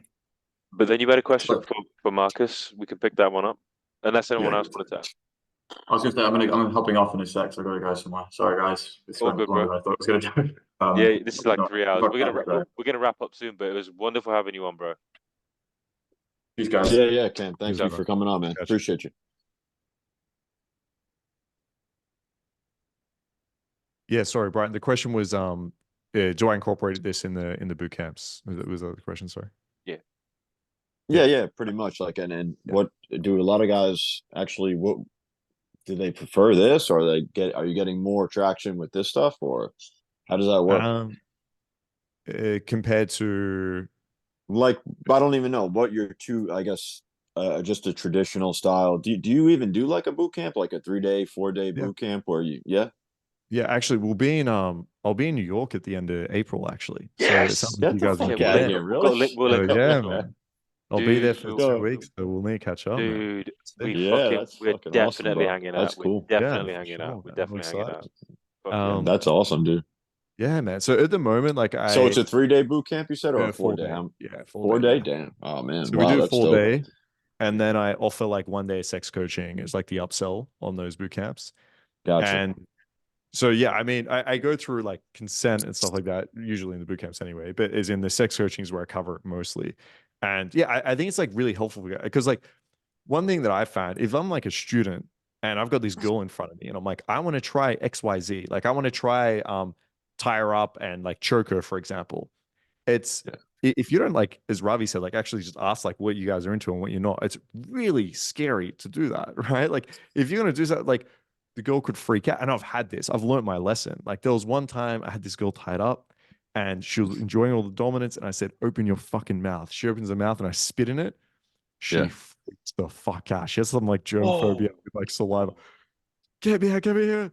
I had to like quickly undo the She gets it. She's like, what's she about that? She's like, I didn't even drink my friend's drinks. And it's just like ruined the whole thing. And then she was like, and so I learned my lesson. I was like, I can't just be instinctually feeling like what's going on here, because you can kind of instinctually, like maybe you choke and you could grab her hands and sit it here and feel like what the, but it's so, you get it in your head so much and there's so much you're looking for. It's so much easier if you just say, look, do you like choking? Cool. I'm probably going to choke you. If it gets too much, say red, right? This is like a really abbreviated version. But now you're choking her, you know she likes it, and you know if it's too much, she's going to tell you. So it's a really nice way to incorporate it, that the girl's always going to be like safe, happy about this. You're always going to feel confident because you can now implement this without worrying that you're going to go too far. So yeah, that's usually like kind of what I try to like tell the guys. And I think it's important for everyone at home that they don't make the same mistake I did, which is like try something out that the girl might not be into, and then she, freaks out a little bit. That's a really cool template. And you have like a girl coach that comes and works with you guys too? Yeah. Usually it was just like a girl I'm seeing. Just someone to like demonstrate on, essentially. Oh, okay. Gotcha. Yeah. Are you guys familiar with this guy, Max Hardcore? Is he like one of the OGs or like people who started this stuff? You remember this dude? Like, have you heard of him, Robbie? Max Hardcore? Yeah, Something yes. like that. Yeah. Because the funny thing is, man, what kind of got me into this direction a little bit, I think I'm probably further along than like probably the average guy who doesn't know much about BDSM, but was actually listening to the Pheromone Kid when I first started a lot, because he had, he was just a freak, dude. Like he was all about pleasing the girl and stuff like that, all the tip tricks and techniques and everything. The hook was one thing where like, you get in there, you're hooking the girl. What else was he saying? Well, he was along those lines. He was a freaky dude, like, you want to watch me jerk off type of thing. That was his shtick. So like once a girl's, spitting on your dick and shit like that, it just leads to a lot of things in bathroom stalls that you could go a lot of different directions with that. So you have to be, your mind has to, you have to be willing to explore a lot of different options when you're in a bathroom stall and your girl's watching you jerk off or something. So he kind of got me in this direction a little bit. That's why I'm definitely interested. Yeah, man, for sure. Well, hopefully, Ravi can take you through a bit more of this journey, maybe. Yeah. Definitely, bro. Brian, you're gonna have, it's gonna be fun. When we hang out I'm gonna be there April. I'm gonna just give you what my mentors kind of showed me, right? What Andy, what Mario kind of took me through, and I think you're also gonna find it quite healing, like I did as well. That's kind of my personal guess. And if nothing else, if it doesn't resonate with you or whatever, totally cool.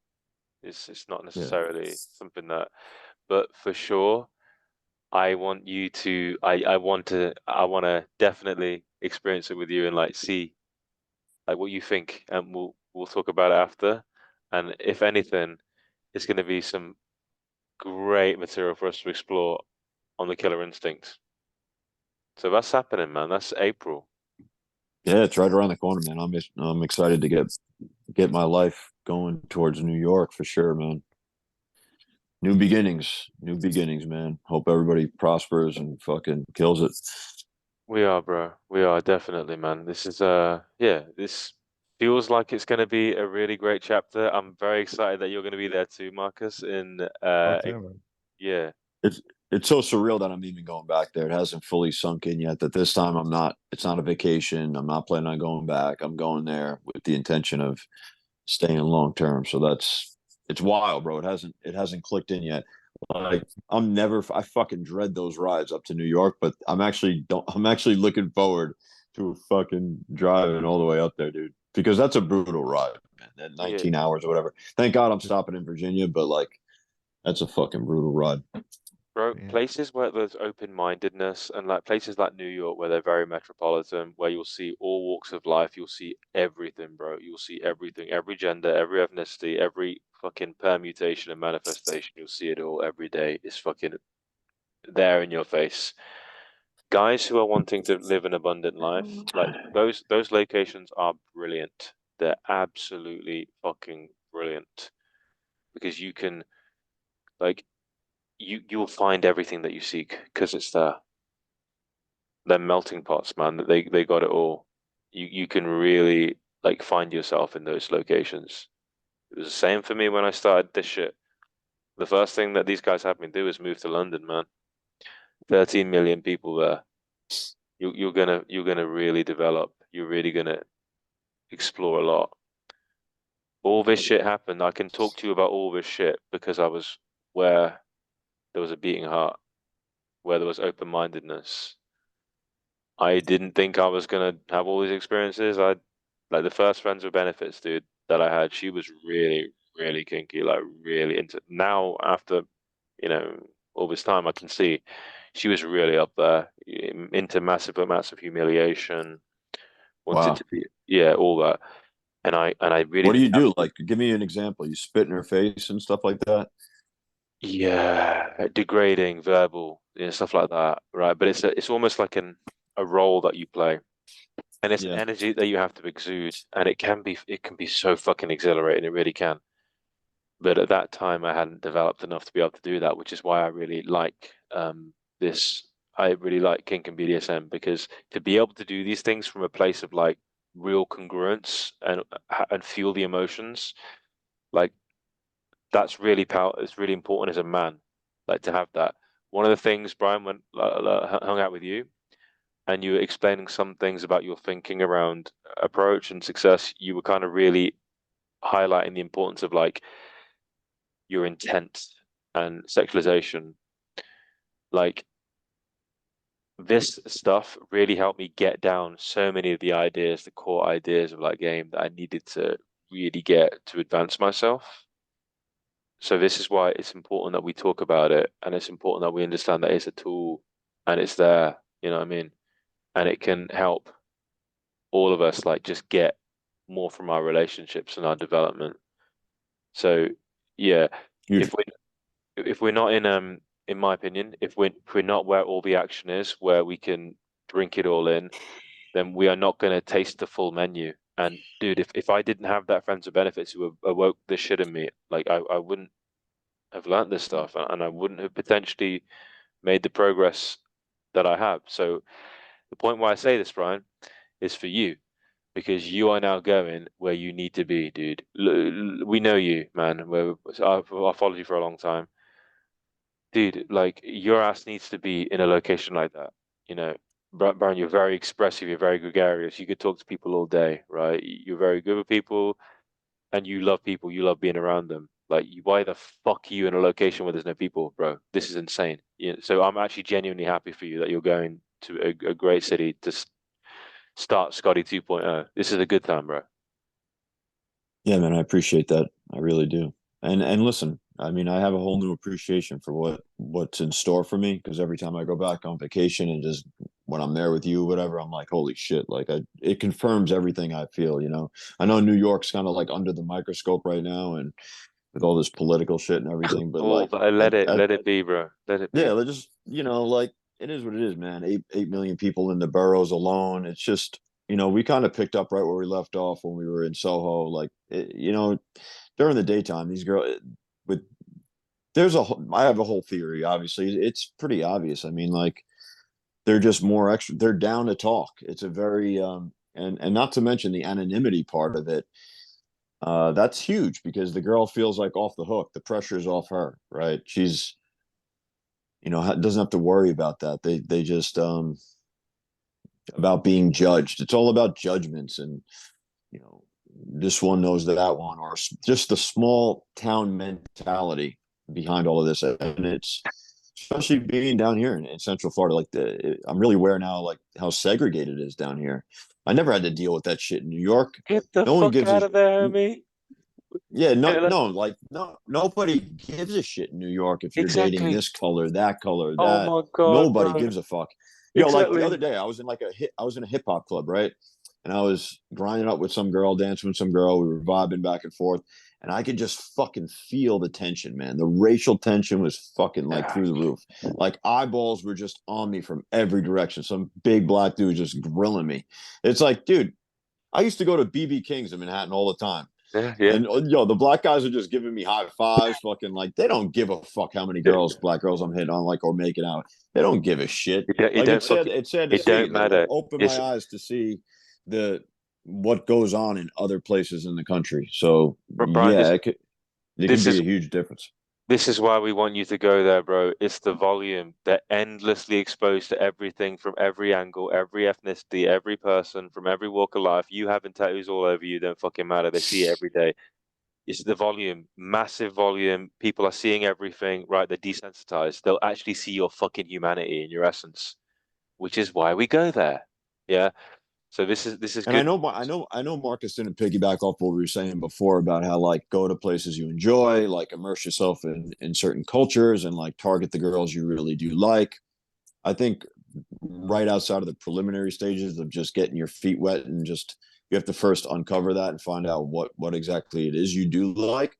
But yeah, I remember our last interview with him. He was saying something like, he likes this specific type of girl, like unapologetically go for those types of girls, those small blondes or whatever, like whatever's your cup of tea. Like, put yourself in the same proximity of these people that you vibe with, or that you're inherently attracted to.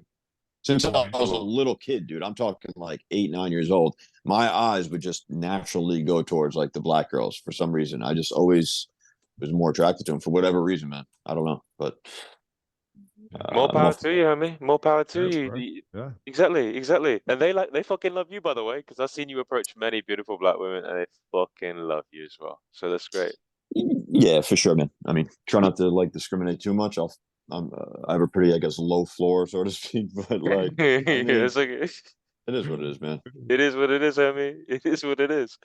Gents, we've gone for almost All 3.5 right. hours. It's like almost 2 a.m. My brown ass has to get to bed. Man. Yeah. Jesus Christ, man. I Thanks for love having doing me on, man. No, this is a pleasure, man. I love doing this shit. Marcus, we're definitely gonna hang out. We're in New York, man. And Yeah, I can't wait, man. It's gonna be fun. Yeah, that's great news, man. That's great news, bro. I can't wait Dude, to meet one of my internet friends. Yeah, man, for sure. When people ask how we know each other, I'm going to tell them that. Okay, this is my internet friend. Right. Yeah. Fuck yeah. Oh man, too good. So All right, wait, boys. Marcus, you're going there for it's for like a boot camp, right? You're going. 2 boot Oh, camps. okay, gotcha. Yeah. So it'll be 2 boot camps. Yeah, 2 boot Oh, camps. damn, you're gonna be there for like 3 weeks or 2 something, weeks. right? Yeah, 2 weeks. 2 weeks. Yeah. Nice. Awesome, dude. Look forward to it, man. Great. Yeah. We're gonna link up. I'm sure. gonna zip this shit over to you boys, and we're gonna get this going.